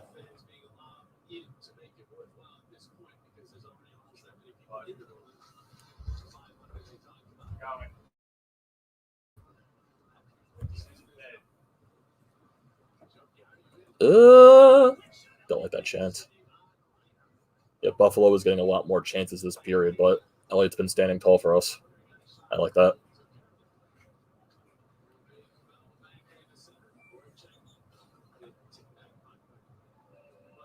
But we're still out shooting Buffalo 18-10. So what, we had 7 shots this period, I'm assuming?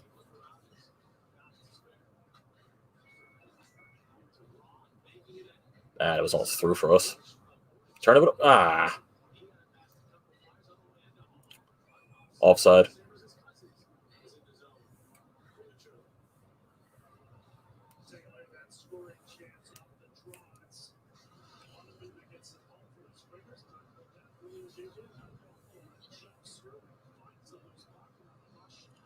Yeah, Ghost going after the guy with the puck. Oof, went off Elliott's mask.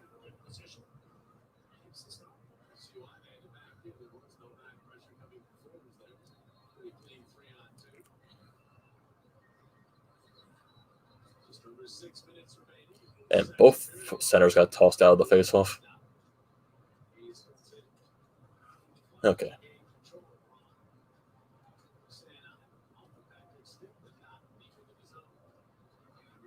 Come on, Coots.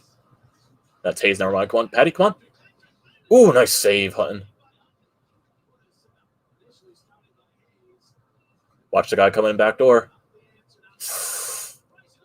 Nice save, Moose. Nice save.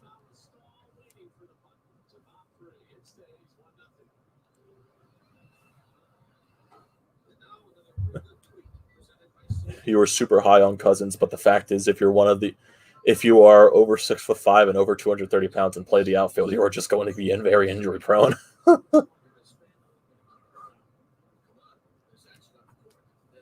Yeah. 2 good chances from both teams on that shift. One from Drew. Hutton made a great save, and then yet that's chance for Buffalo. Elliott made the good save. Yeah, so both goaltenders are making saves for their teams today.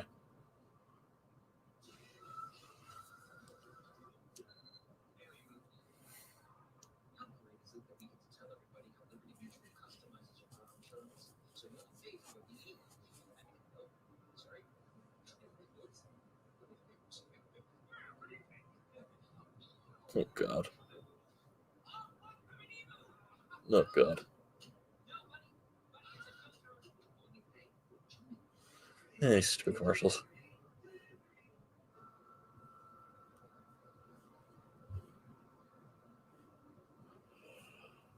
Oh, boy. Yeah, that's it. Overall, this game's been pretty entertaining. More of a goaltending game, I would say.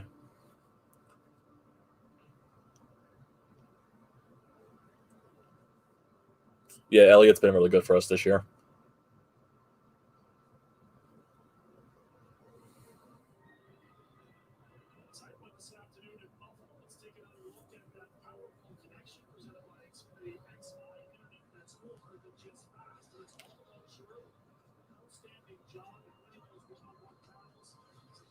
I still wish Drew scored on that play.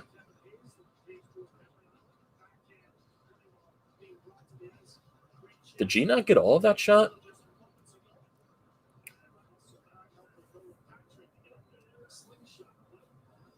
I'll win the faceoff, G. I'll get there. There you go. Move it up. Let's go. Let's get. Come on. Shoot. Let's go. There we go. Goal from Ghost.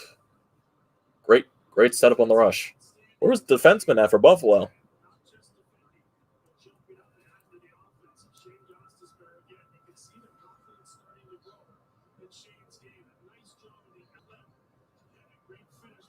didn't even see that puck going on the play. Jeez. That's another point for JVR. He gets the assist. Right through the 5-hole.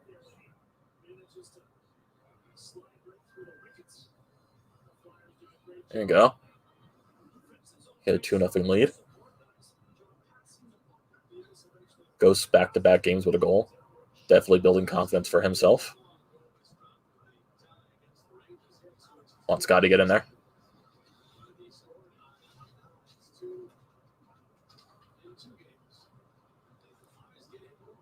Put on net.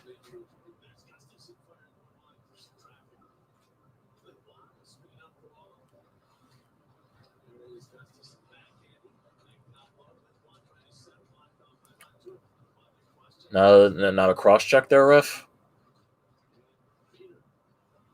Nice keep. Cheek.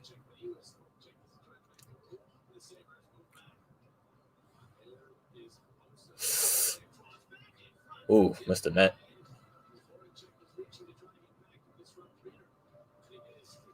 Ooh, boy. Nice setup there, Gustafson, for the Buffalo. Nice setup, Gussie. Really good setup, Gussie.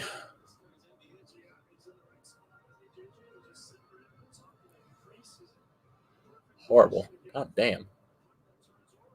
Surprised I didn't go 5-0. Elliott, nice save, though.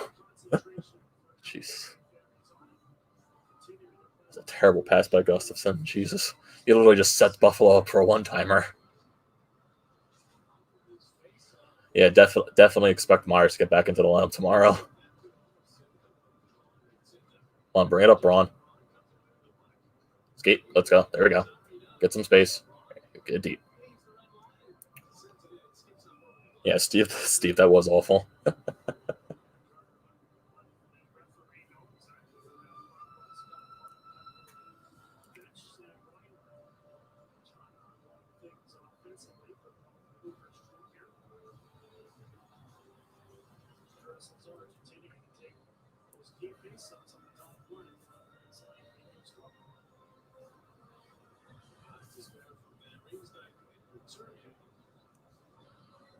I don't think Gretzky could put it on the tape any better than Gustafson just did. Yeah, that was awful. That was just awful. Well, get over there.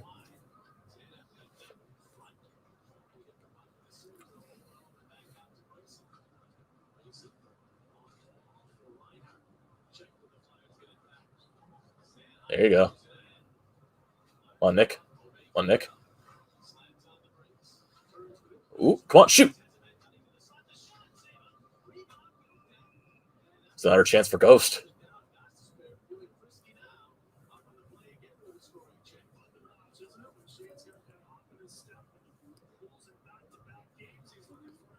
Yeah, nice setup by Nick, though.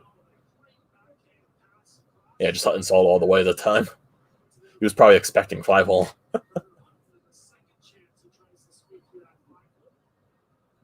Hutton was more prepared for that. On Patty. Get back, get back, get back, get back, get back.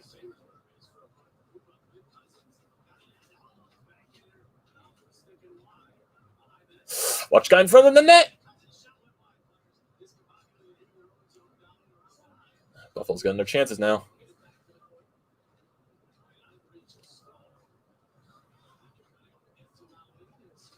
Watch Hall's by himself in front of the net, boys. Come on.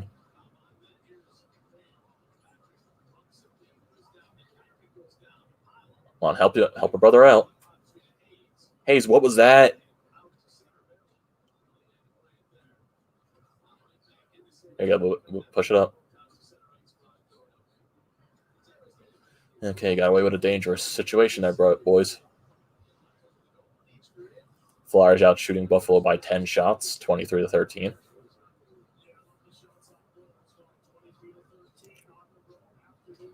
on, skate, come on. Shoot. Nice chance, Joel.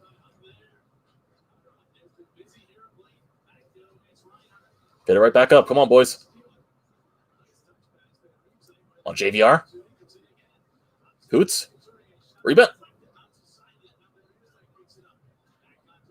And both teams are getting their chances. Jesus Christ.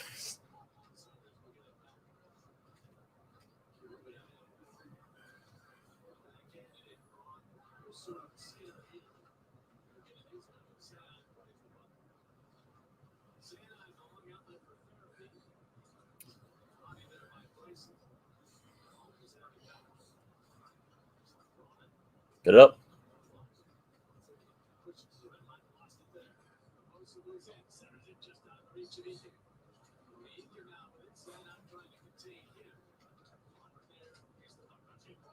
Let's skate. Come on, let's go.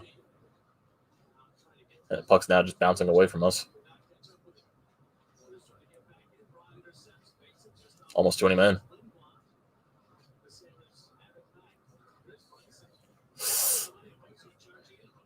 Miss. Braun hasn't been able to get off. He's been out there a while. Go on, Oscar. On Scotty. Score! There we go.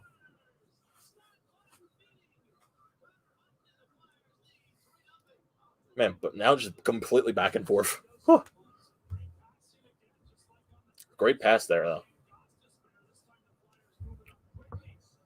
Who was that pass by? It was Jake. So Lindblom, Jake, and Scotty got a point on this goal.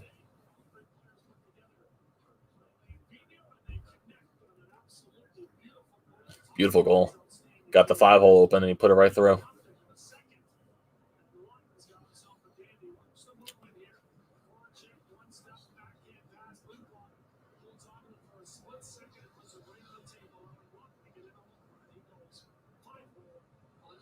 Okay, the boys, let's get out of the period.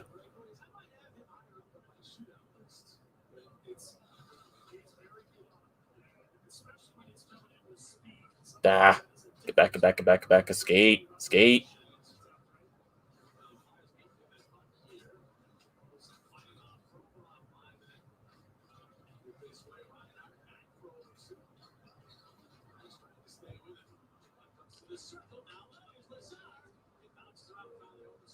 Why are you going away from it, Roth?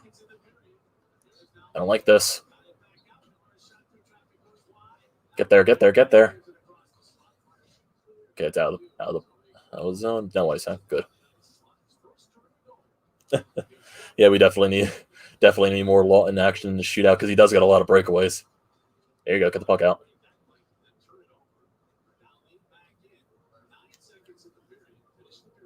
Finish the period, boys. 5 seconds. Oh, geez. Oh, God. Oh, God. Oh, God. Oh, God. Oh, God. Oh, God. 2 seconds. 2 seconds. 1. Get out of the period. Thank you. Oh, my goodness. Whew. Okay, boys. I will be back in a couple of seconds. I got to take a quick.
I've returned.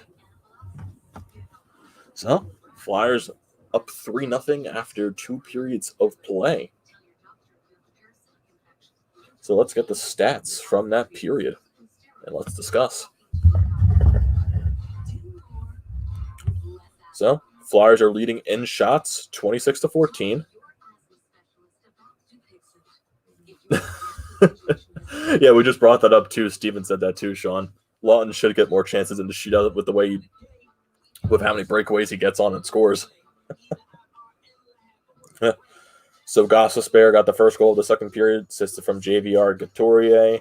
Then Lawton got the last goal in the breakaway from Lindblom and Voracek. Flyers are outshooting Buffalo 26-14. Flyers are winning 61% of the faceoffs. Both teams are 0 for 2 on the power play. Flyers have 8 hits, 2 blocks, 5 giveaways, and 5 takeaways. Flyers had 15 shots in the second period. Wow.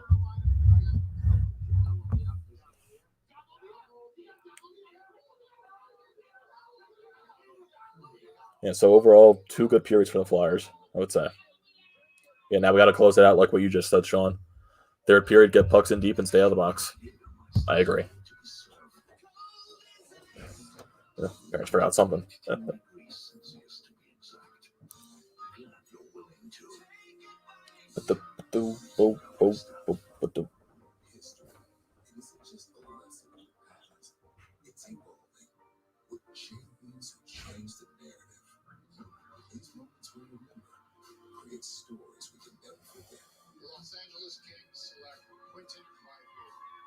History doesn't just live in the past.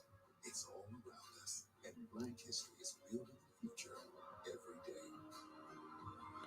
So let's see what else to talk about.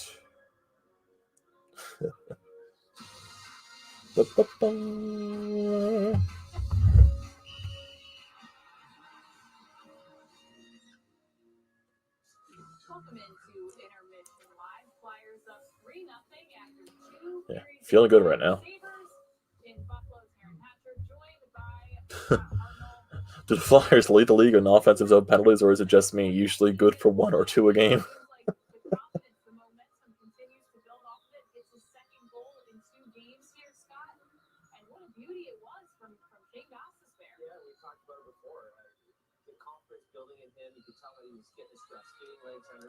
Okay, what else?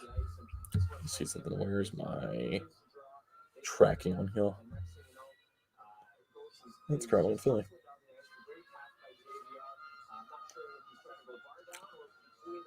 Okay.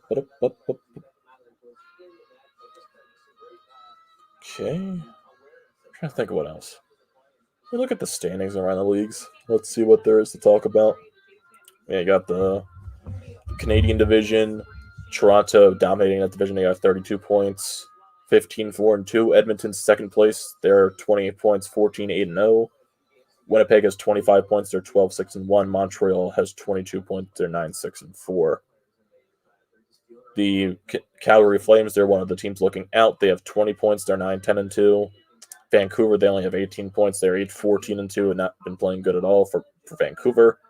And they played the most games out of the Canadian division. And the Ottawa Senators, they have 15 points. They're 7-14-1. Central Division, oh yeah. Another team I forgot to talk about, Florida. The way Florida's been playing this year, geez. They're first place in the Central Division. They have 20 points, 13-4-2. Tampa Bay's in second. They got 27. They are 13-4-1. Chicago's in third. Geez, that's still weird to say. They're 26 points, 11-6-4. Carolina's in fourth place. They got 25 points. They're 12-6-1. Columbus, they're one of the teams looking out. They have 21 points. They're 8-5. Dallas, they're 6-5-4. They only have 15 games played this season, so Dallas is gonna have a lot of catching up to do. Nashville, they're 8-11-0. Nashville has just been flat out bad this year. Jeez, they've really been on a downward decline. And then you got the Detroit Red Wings in last place with 15 points, 6-13-3. Then you get the Eastern Division, Boston in first place. This division is neck and neck from first to fifth. Boston, you got Boston and Washington both with 24 points. You got the Islanders with 23. The Flyers with 21 points, and the Penguins with 21 points. So this series against the Penguins coming up, these next 3 games is going to be huge for the Flyers. Huge. Then you also got the Rangers. They're in 6th place. They got 17 points. The Devils are in 7th place. They got 16. And you got Buffalo in last with 15. If the Flyers win tonight where they are in the standings, I think they would be in – they would either be – I'm trying to get – I think they'd be in – I think they move into 3rd place against the Islanders. They technically be tied for 3rd place with the Islanders, but I think they would move. They would take the 3rd place spot just because they played less games, and they've also, I guess, they won the games against the Islanders or something like that. I have no idea. If you look at the Western Division, that division is also, it's neck and neck from first place to sixth place. Vegas is in third with 23 points. Minnesota's in second with 22. St. Louis is in third with 22. Colorado's in fourth with 21. Well, it's a three-way tie for fourth, fifth, and sixth. Colorado, Los Angeles, and Arizona. And then you got the two other California teams that are just not playing that good. San Jose and Anaheim, 16 points. But you got Trevor Zegras for Anaheim looking really good, their prospect. Well, their top prospect. Thought I saw Washington was beating up on New Jersey today. Are they? Let me check the scores. The Capitals are leading the Devils 3-2 in the second intermission. Capitals scored 3 goals in the first period. Yep. Capitals scored the first 3 goals, but now the Devils have scored 1 goal in each, the first and the second. Jeez, Calgary is killing Ottawa 6-2. Is Johnny Gaudreau having the goals in this game? He has a point on that. Gaudreau has 2 points. Yeah, Gaudreau only has 2 points in this game. Yeah. Yeah, Gaudreau only has 2 points in this game. So you got other games today. You got 3 p.m. Columbus and Nashville. That game's I'm not sure about that. Toronto and Edmonton. That's gonna be a fun game to watch. Toronto and Edmonton. That's at 7 o'clock. It's on the NHL Network if you have that. 7 o'clock is gonna be Pittsburgh and the Islanders, and then also at 7 is gonna be Dallas and Tampa Bay. 7 o'clock again, Carolina and Florida. 8 o'clock, Detroit and Chicago. 8 o'clock, Los Angeles and Minnesota. 9 o'clock, Colorado, Arizona. 10 o'clock, Vegas and Anaheim. 10 o'clock, Winnipeg and Montreal. 10:30, St. Louis and San Jose. So there are a lot of games on tonight. And apparently the score for this game is XX. Apparently there's been a lot of graphical issues in this game. You got games tomorrow. Yeah, Flyers tomorrow at 3 p.m. That game's on ESPN+. Tomorrow, the NBC game tomorrow is Boston and the Rangers. That's at 12. Another 3 o'clock tomorrow with Nashville and Columbus. Another 3 o'clock with Washington and New Jersey. A 5 o'clock game with Pittsburgh and the Islanders. 7 o'clock game on NBC Sports Network, Detroit and Chicago. And that's it. Yeah, Sixers and Cavaliers are playing tonight in memory of Tobias Harris. Yeah, is this the last game they're playing before the All-Star break? I have no idea. I have to check their schedule. Let me go to Sixers. No, they play Monday the 1st against Indiana. When is the All-Star break? Let me see. Let me go to the Sixers specifically. Schedule. There we go. Okay, so they have 3 more games left before the All-Star game. Okay. Yeah, they play today, they play Monday, and they play Wednesday. Today against Cavaliers, Monday against the Pacers, and Wednesday against the Jazz. So that's gonna be a tough stretch of 2 games for the Sixers. Then I'm assuming it's gonna go into All-Star break. Christopher Macy's, welcome to the chat, buddy. You have hella money on Buffalo. Oh boy. The score right now is 3-0 Flyers. So your bet is looking at the wayside right now.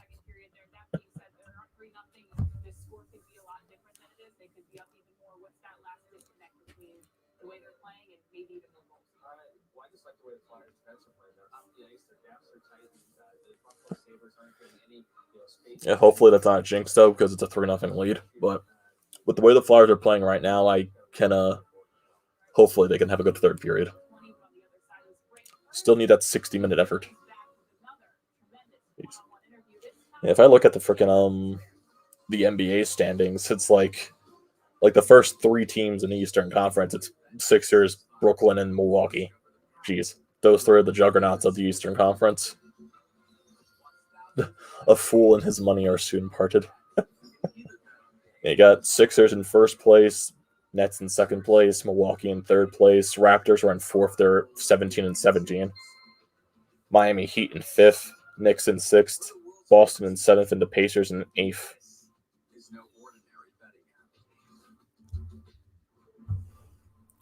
The bet was like 5 times. Jeez, the Jazz are killing it. They're 26-7, man. Wait, how much money did you bet on this game?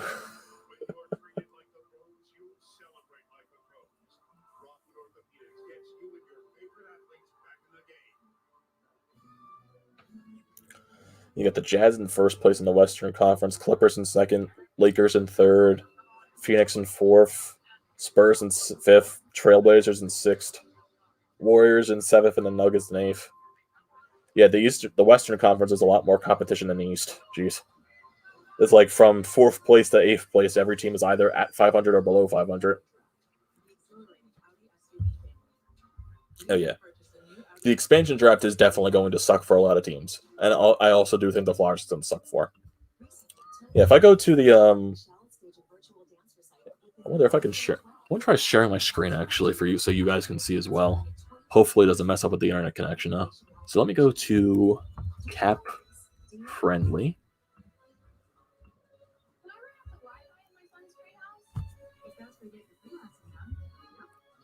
So let me go here.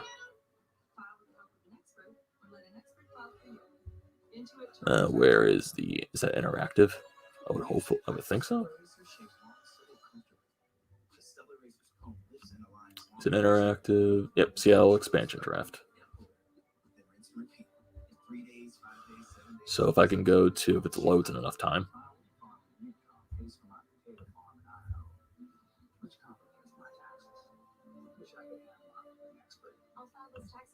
It's just not going to load.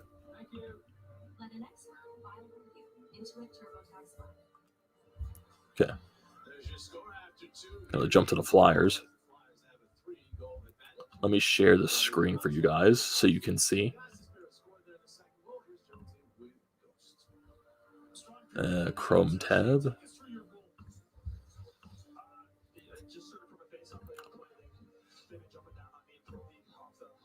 You guys can see this, right? Hopefully it's not messing up too much with the internet connection.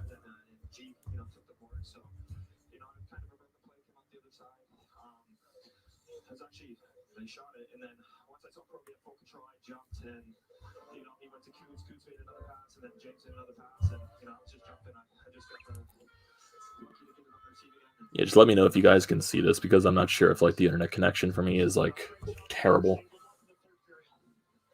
Let me just check on my phone as well. Make sure nothing's wrong with it. Let me just check on my phone. Okay, so let me go here.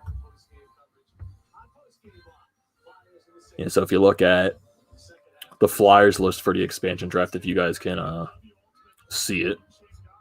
So it's so like this is where the Flyers like what the requirements are to expose people. So they need, it's either you choose to protect 7 forwards, 3 defensemen, or 1 goaltender, or you choose to protect 8 forwards and defensemen and 1 goaltender. So I'm trying to see what does this mean? 2 forwards must be left unprotected who are under contract for next season and have met one of the 2 following requirements. Okay. So it's probably the same thing with defense, yeah. And same thing with goaltenders, okay. So if you go down the list for the Flyers, so Giroux and Kevin Hayes, they automatically have to be protected because they have the no movement clause. But then if you look at like some of these other players on the list, they got to protect 5 more forwards. So like you would know Connecting is a guy you're going to protect. You know Couturier is a guy you're going to protect. I'm assuming... trying to think who else are guys that they can protect. Or like they have to be exposed or something like that.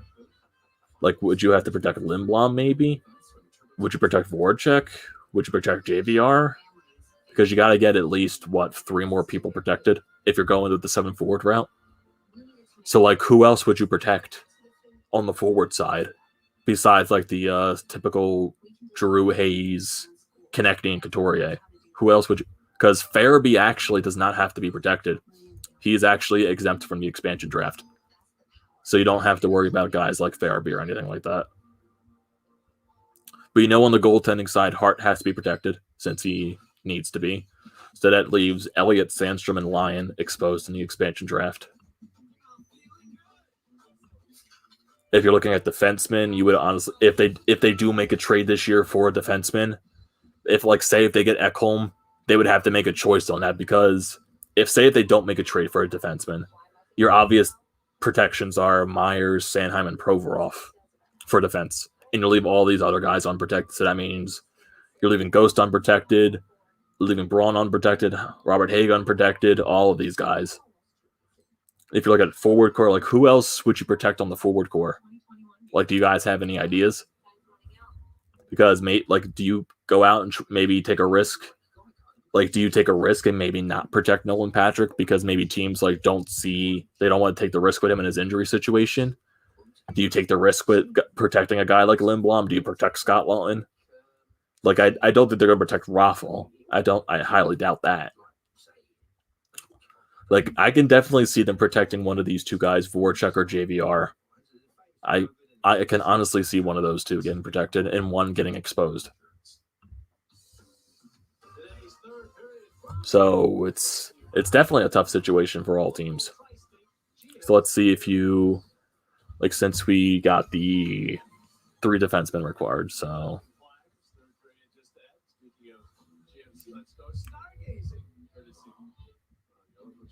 trying to think, who else can you protect?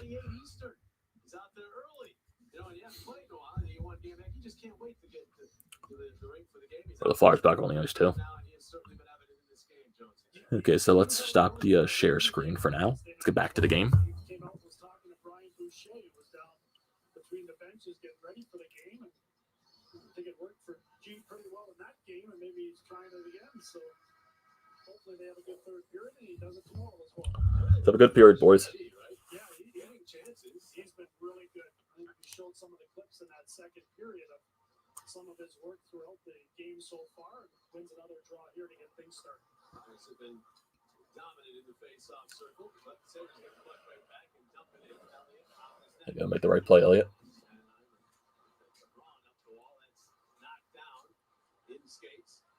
Get over there, Sanheim. Get out, come on, move.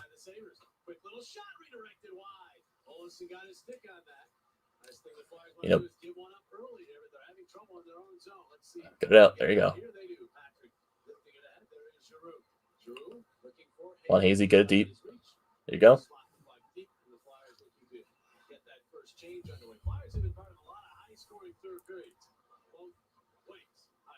They don't really want that here, right? Nope, they want to shut things down. They want to outchange the Buffalo Sabres here. All 4 lines want to be a part of it, and they want to make sure you hustle in, get pucks in deep, and get off the ice in a hurry and allow everybody to stay involved, especially in a back-to-back situation. Oh, Ghost, get there. I don't like this. You definitely know Buffalo's going to put Hall out there any chance they get. Like Hall, Olofsson, those guys. Definitely got to get pucks deep. Don't take penalties, because that's definitely not going to be very helpful for you guys. That's a nice thing. Yeah, Buffalo has a different jump this period. Definitely was going to expect that.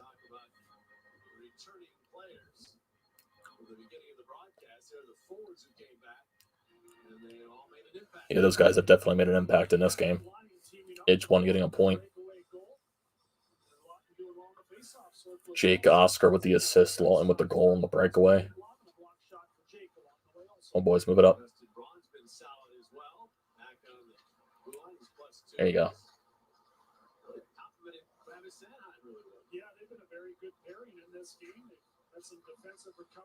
Come on, move up, move up. Oh, Ghost, get it deep. There you go.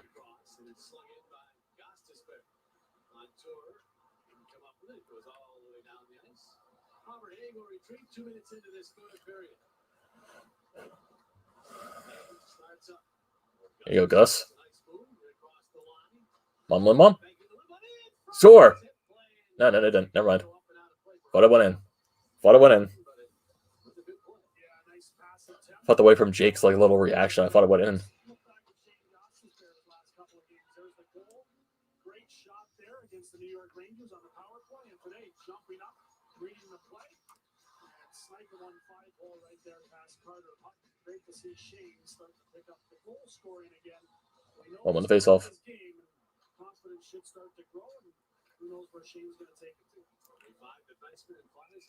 Out of play. I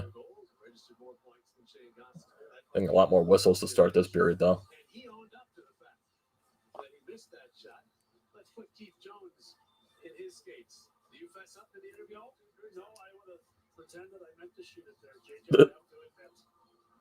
As honest as I am, I did like to lie about goals. Just like not copying on exams. Exactly. Yeah. That's your story. On the face-off, Scotty. There you go. Yeah, Lawton has been winning face-offs for us today. A lot of them. Missed or a check with that pass. Jake missed the puck. Now the Sabres after it does bounce out in center stall. Getting it back to Ristolainen. He turns it over. Flyers after it. The block got it in onside. Across the board. Check tip. Get it deep. Come on. There you go. Put it on. There you go. Put it on net. Yeah. Didn't get a shot off enough time. It's a good chance, though. Lawton wasn't able to settle down the puck in enough time to, like, rip it in. Yeah. Couldn't settle it.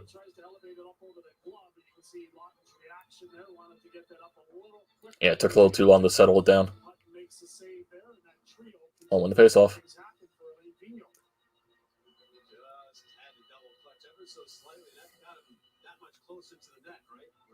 Yeah, it's tough and tight like that to try to elevate it quickly. There's some of the best goal scorers in the game can do it a lot quicker. It's a difficult play to make. A lot at the right point. Almost. There you go. Come on, Braun. That's not a nice one. Come on. Forecheck. Forecheck. Don't take a penalty, though. There you go, Nick. Damn. That was a great forecheck, though.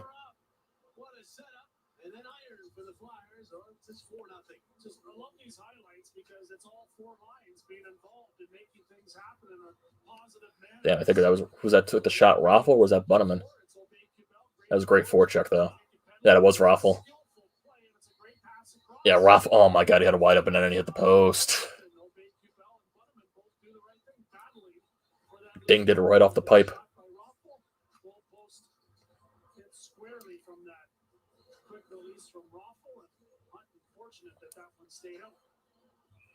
Little smile from Nick Albie-Cabell. Yes.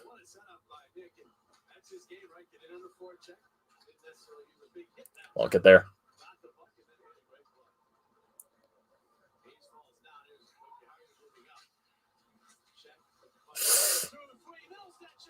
Nice save, Moose. Let's skate. Come on. 3-on-2. Slowing down. Slowing down. Come on. Shoot! What are you doing, Kevin?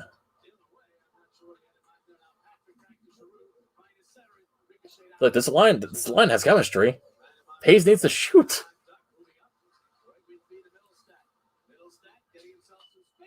Off the post. Whew. Come on, bring it back up.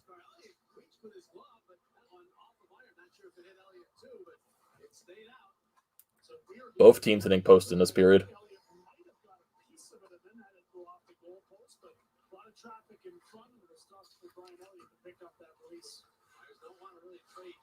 Don't take a penalty.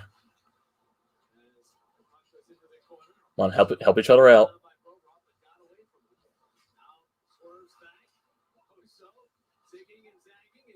I don't like this. Nice save. God damn it, he got poked. Oh, get there. Come on, get there. Help each other out.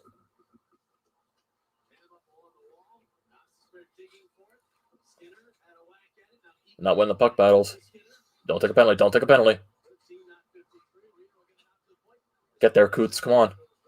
God damn it. Out of play. Jeez.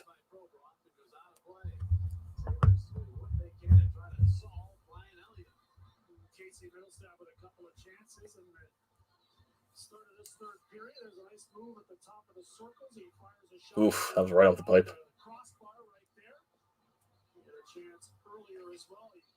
finds that loose puck in the feet of Patrick and snaps a quick shot. Brian Ellie with an outstanding stop. Got to win the faceoff here. Nope. Okay, good thing they missed on the pass. Get a little break out of the zone.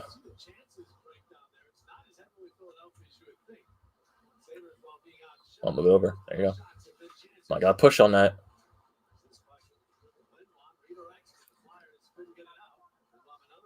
Come on, Jake, let's go.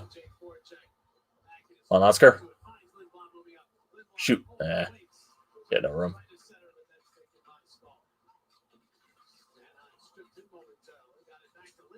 Ooh.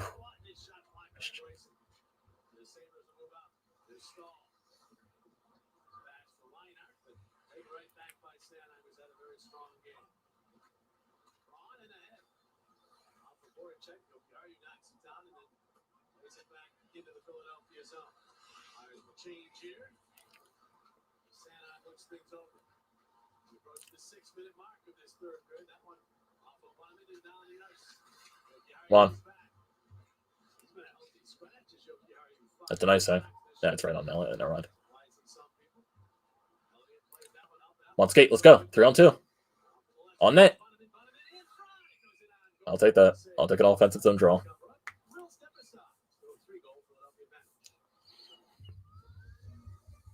It's not quite March, but we're working like mad to come up with new slam dunk offers for food season. Want fruit? Yeah, Buffalo getting a lot more, which is expected, honestly.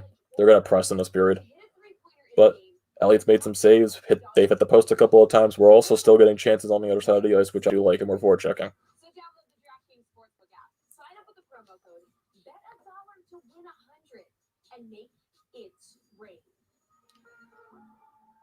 The Hyundai Elantra was named the 2021 North American Car of I the Year.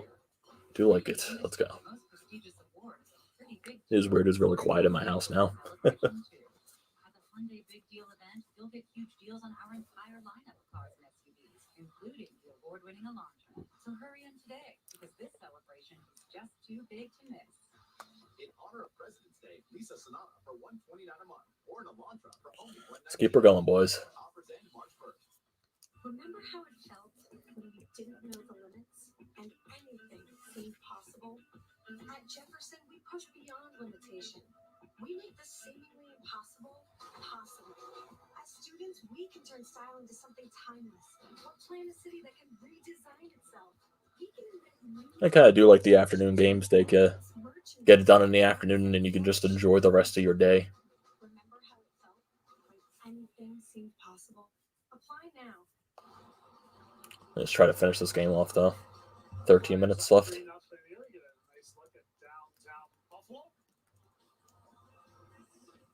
Good game here for the Flyers so far. Now is the time to stock up on the latest Flyers gear. Shop brand new tees, hats, hoodies, jerseys, and more. Flyers apparel.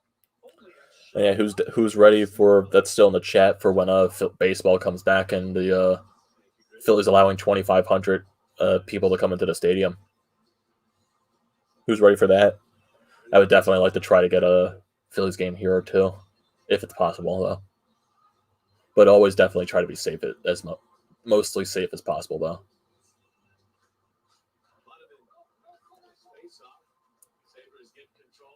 It's a nice thing. Skate, skate, skate, skate. No icing around.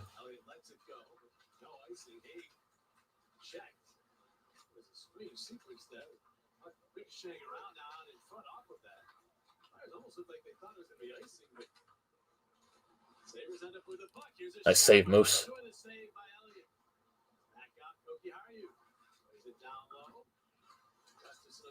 Come on, skate. Got Butterman coming in.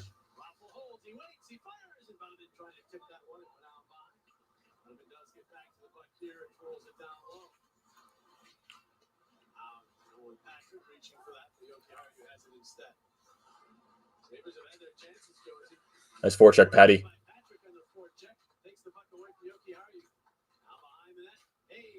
Ooh.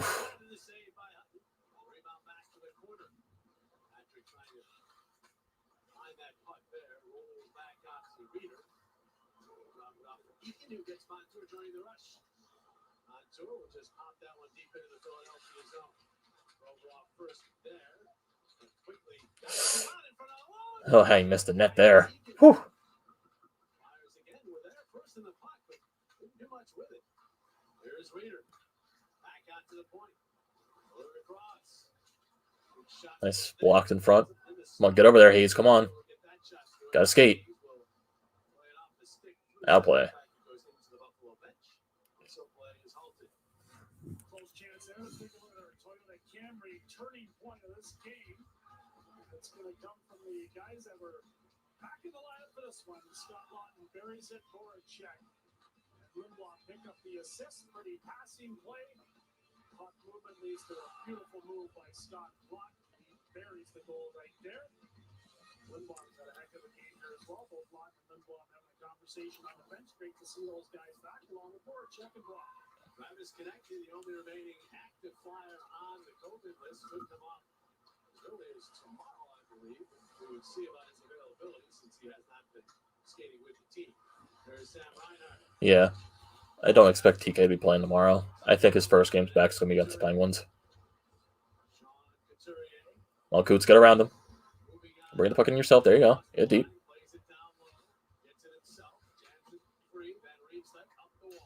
Deep. Shoot. Nice shot. Come on, get the rebound.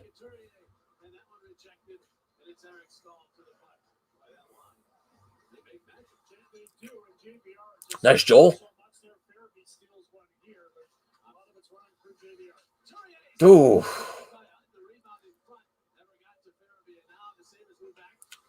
Back center. There you go. Nice play, Proby. Let's move it up.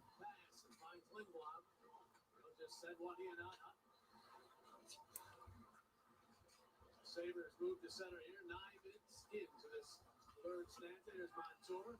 Making it deep. Voracek gets there. It's checked from behind. Good play, Jake.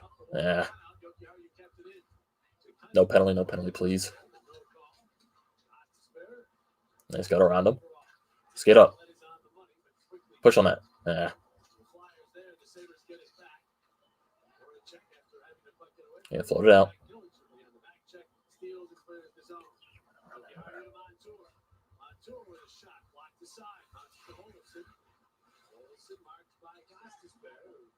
Disrupts it to the puck back to the point. This way to Montour.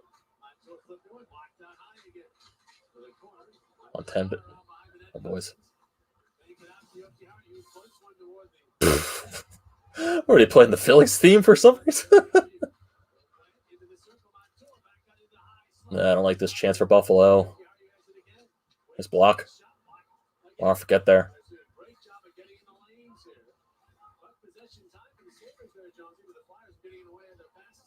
Yeah, some really timely blocks, but way too much time spent in their own zone here.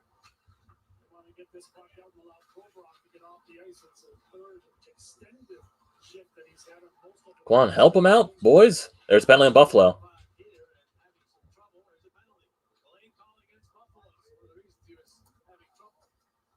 And Buffalo took a penalty in the offensive zone. I'll take that.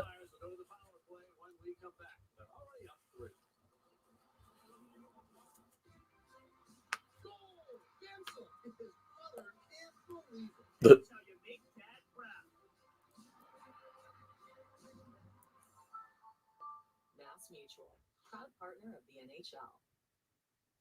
Plenty road closures you're going to want to know about if you're planning to hit the slopes today.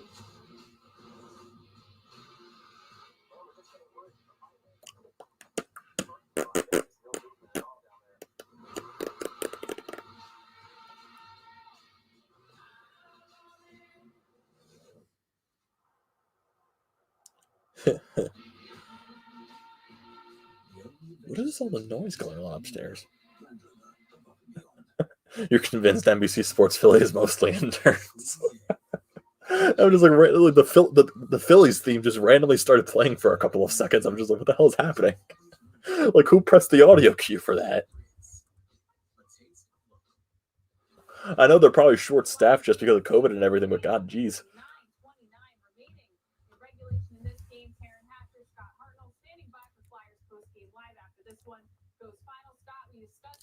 Oh yeah, Philly's first game is tomorrow too. First spring training game. It's not. I don't think it's on TV though. I think they're playing like on the road technically. because Phillies they never telecast their road games on spring training. I wonder how that's going to work out too with the broadcast. Is the broadcast going to be in Clearwater?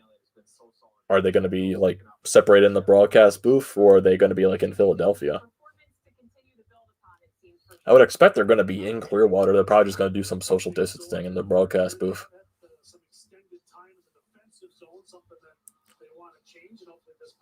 Yeah, they do mess up a lot on the broadcast. Yeah, there's been like a lot of graphical issues. Well, let's get a goal here.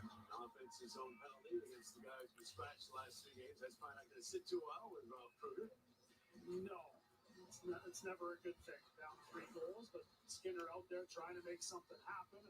He got the hook. Put him in the face-off. There you go. Starting the second unit out there. There you go. I do like Patrick being in front of the net.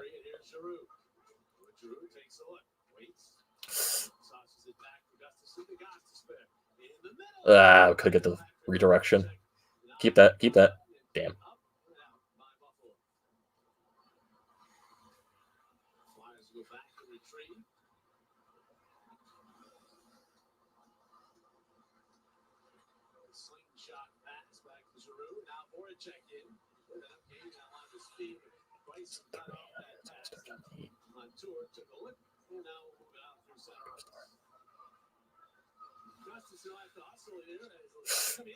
Ooh, he's standing right in front of the net. Come on, bring it up. Come on, G. JBR.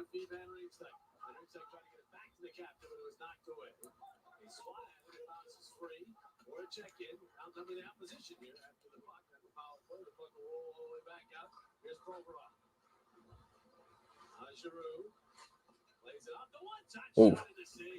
I got a penalty there on Ristolainen for cross-checking? Come on, man. I can hear my cats upstairs just making a bunch of noise because it's almost their time to eat.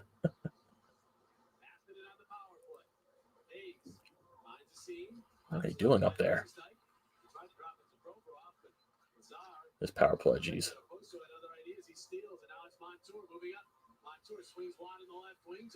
Watch the wrap around.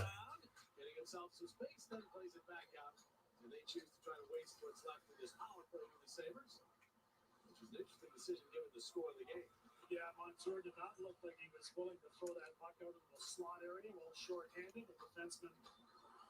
On Joel.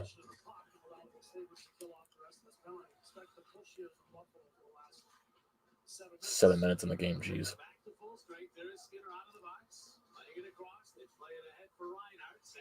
Nice play, Sanheim.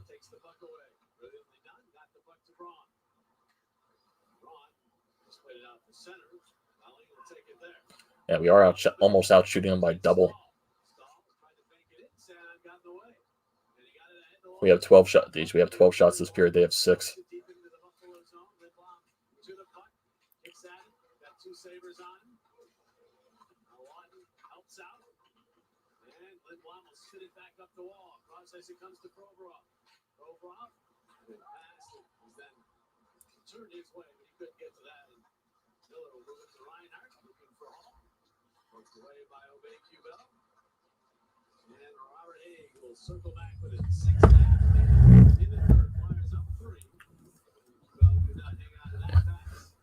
Yeah, next commercial break they go to. I'm going to go upstairs and just check on the cats real quickly. Nice save, Moose. Let's get up. I mean, if we even get to another commercial break at the rate this pace is going.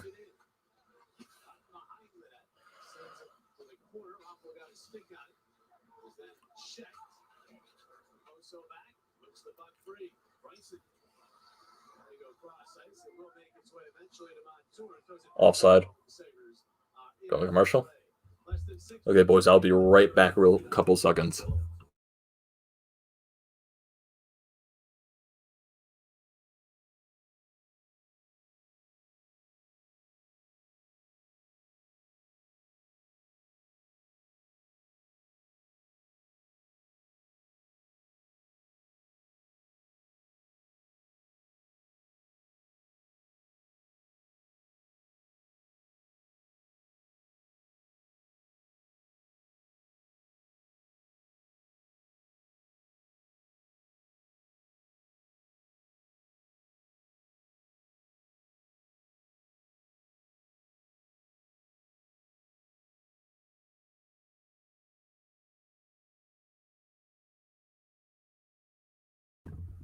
Oh boy. My cats are weird. What the hell's wrong with the audio now? Boy.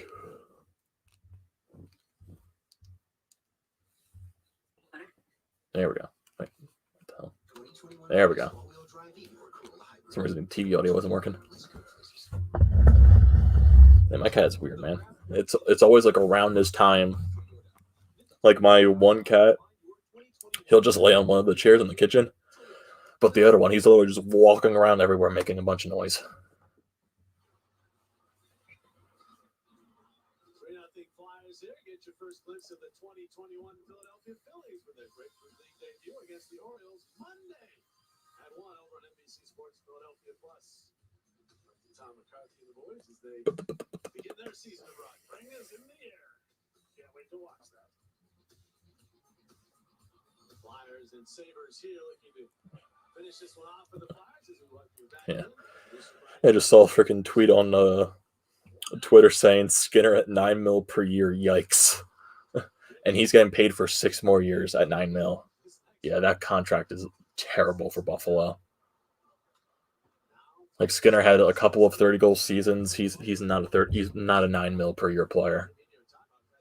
He's nowhere. He should be making nowhere near that money.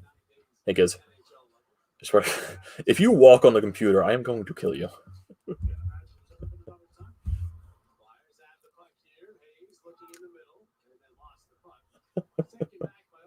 Yeah, if you hear any of that noise, it's my cat rubbing on the computer.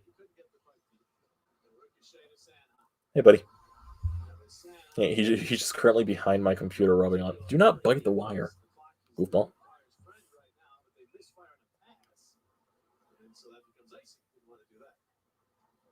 I know you're hungry, but it's not time to eat.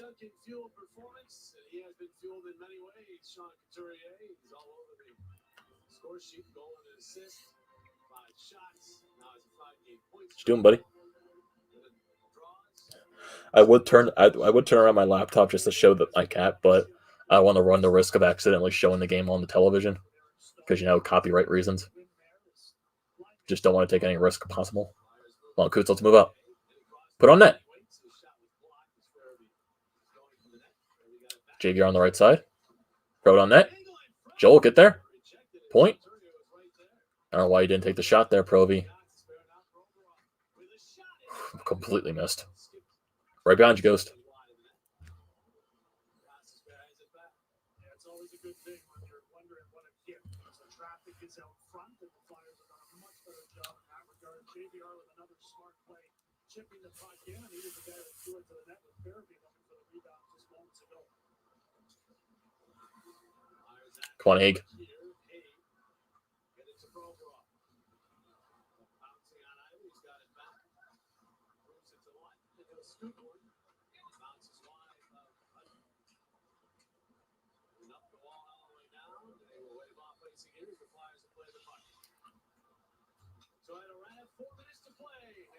That's a nice thing. Good boy. Stay up to date on all things Flyers by signing up for the Flyer Wire email newsletter. Register today at PhiladelphiaFlyers.com/flyer. Definitely is an exciting time of the year.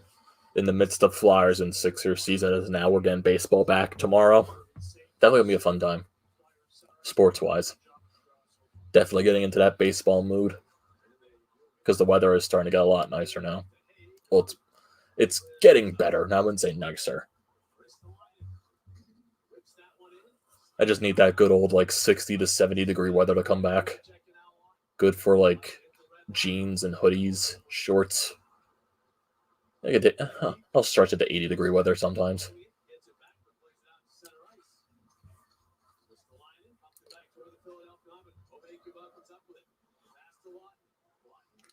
Because I know last year for the Philly season, me and my cousin were supposed to do a shared type of thing with season tickets, and me and him would split some of the game, split most of the games. But everything with COVID last year, we weren't able to do that, sadly. Because I've still never been to an opening day before in my life, and that's the one thing I really want to go to. Because I've been to many Flyers opening nights, I've been to a Sixers opening night. I've never been to a football game in general, so that's out of the question because of how expensive those tickets are. And I've been to so many Phillies games in my life. Never been to an opening game.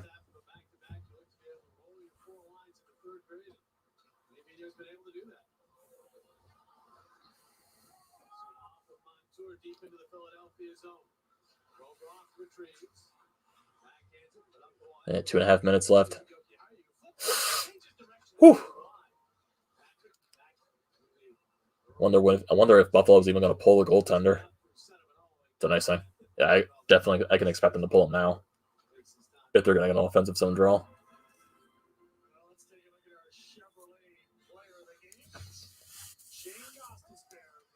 Scoring stick is back, defending well, playing some big time minutes with Provorov, and doing a nice job of jumping up and navigating his way through. Yeah, we're gonna be doing the same thing after, as usual, boys, with the post game stream. So once this game's over, take a couple of seconds, switch over to a post game stream. 14 shots in his first 9 games. He has 12 shots in his last 2 games. Shots on goal. Getting a lot. I'm surprised Buffalo didn't pull Hutton. Are you just not going to take the risk, I guess? No icing there.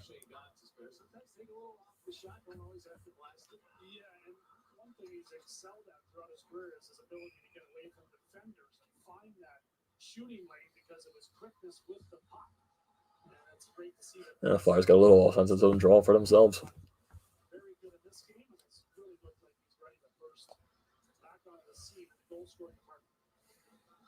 will be those who will say, Flyers getting a couple of wins here, but the Rangers didn't have Panarin, the Sabres don't have Michael, but the Flyers are Hey, take the points when you get them, man. 6 players.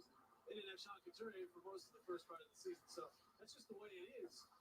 This season, Flyers have 39 shots today. You try to get 4. Oh god, please. Get there, Oscar. There you go. It's no icing. Down to the final minute. 1:15 remaining in this third period. Again, 3 o'clock face up, 2 o'clock. Flyers pregame line tomorrow for the second half of this back-to-back. Drops it up here, a shot goes high and wide. Not able to hit the net there was Lazar. That's an icing for Buffalo. Only for the Flyers. Final minute of this hockey game. Important face-off. Scott Lawton trying to catch his breath here. Sabres, too many A-quality chances here in the third period for my liking. Anytime you're playing a team in consecutive days, you want to really bury them in the third. Don't want to face off. Giving the Sabres some life here. Flyers will win another draw, and they have won over 60% of in this game. Gustafsson pops it out through the neutral zone. Sabres have it back. Stall. Not as far as the Philadelphia line, now a little further as Taylor Hall will get around behind the net. Notice Taylor Hall much here in this third period. It's leaned on there. Penalty on the Flyers. Oh, I guess you didn't. Well, I guess you didn't take a penalty for majority of the period. You take one in the final 30 seconds. Hopefully, this does not ruin you know what. Even though this is a win for the Flyers, I just want it to be you know what. I don't want to bring it up yet because I don't want to jinx it. Well, I want to say it actually. You know what I mean? Sabres will get a late power play. Yeah, a very important kill goal. Look at the score right there. You want to dive in and blocking shots here, and the Flyers. Yeah. Get it out. There you go. He's won 13 of 18 draws in this game as Chloe Giroux. That one forces the Sabres to go the full length of the ice here in the final 21 seconds. They're a bit to get one. There's Hall in. Push on it. Push. I don't like that. How they missed the net. 6 seconds. 5, 4, 3, 2. Nice save, Moose. Missed the net. 2-1, and Brian Elliott has a shutout. Oh, thank God. 2 times in a row for Elliott, he shut out the Sabres. Both of his shutouts this year against the Sabres. Good game for the Flyers. Good game for Moose, too. Great job by Brian Good game, boys. So now what we're going to do is always, everyone, we are going to go to the post-game stream. I will be back in a couple of seconds.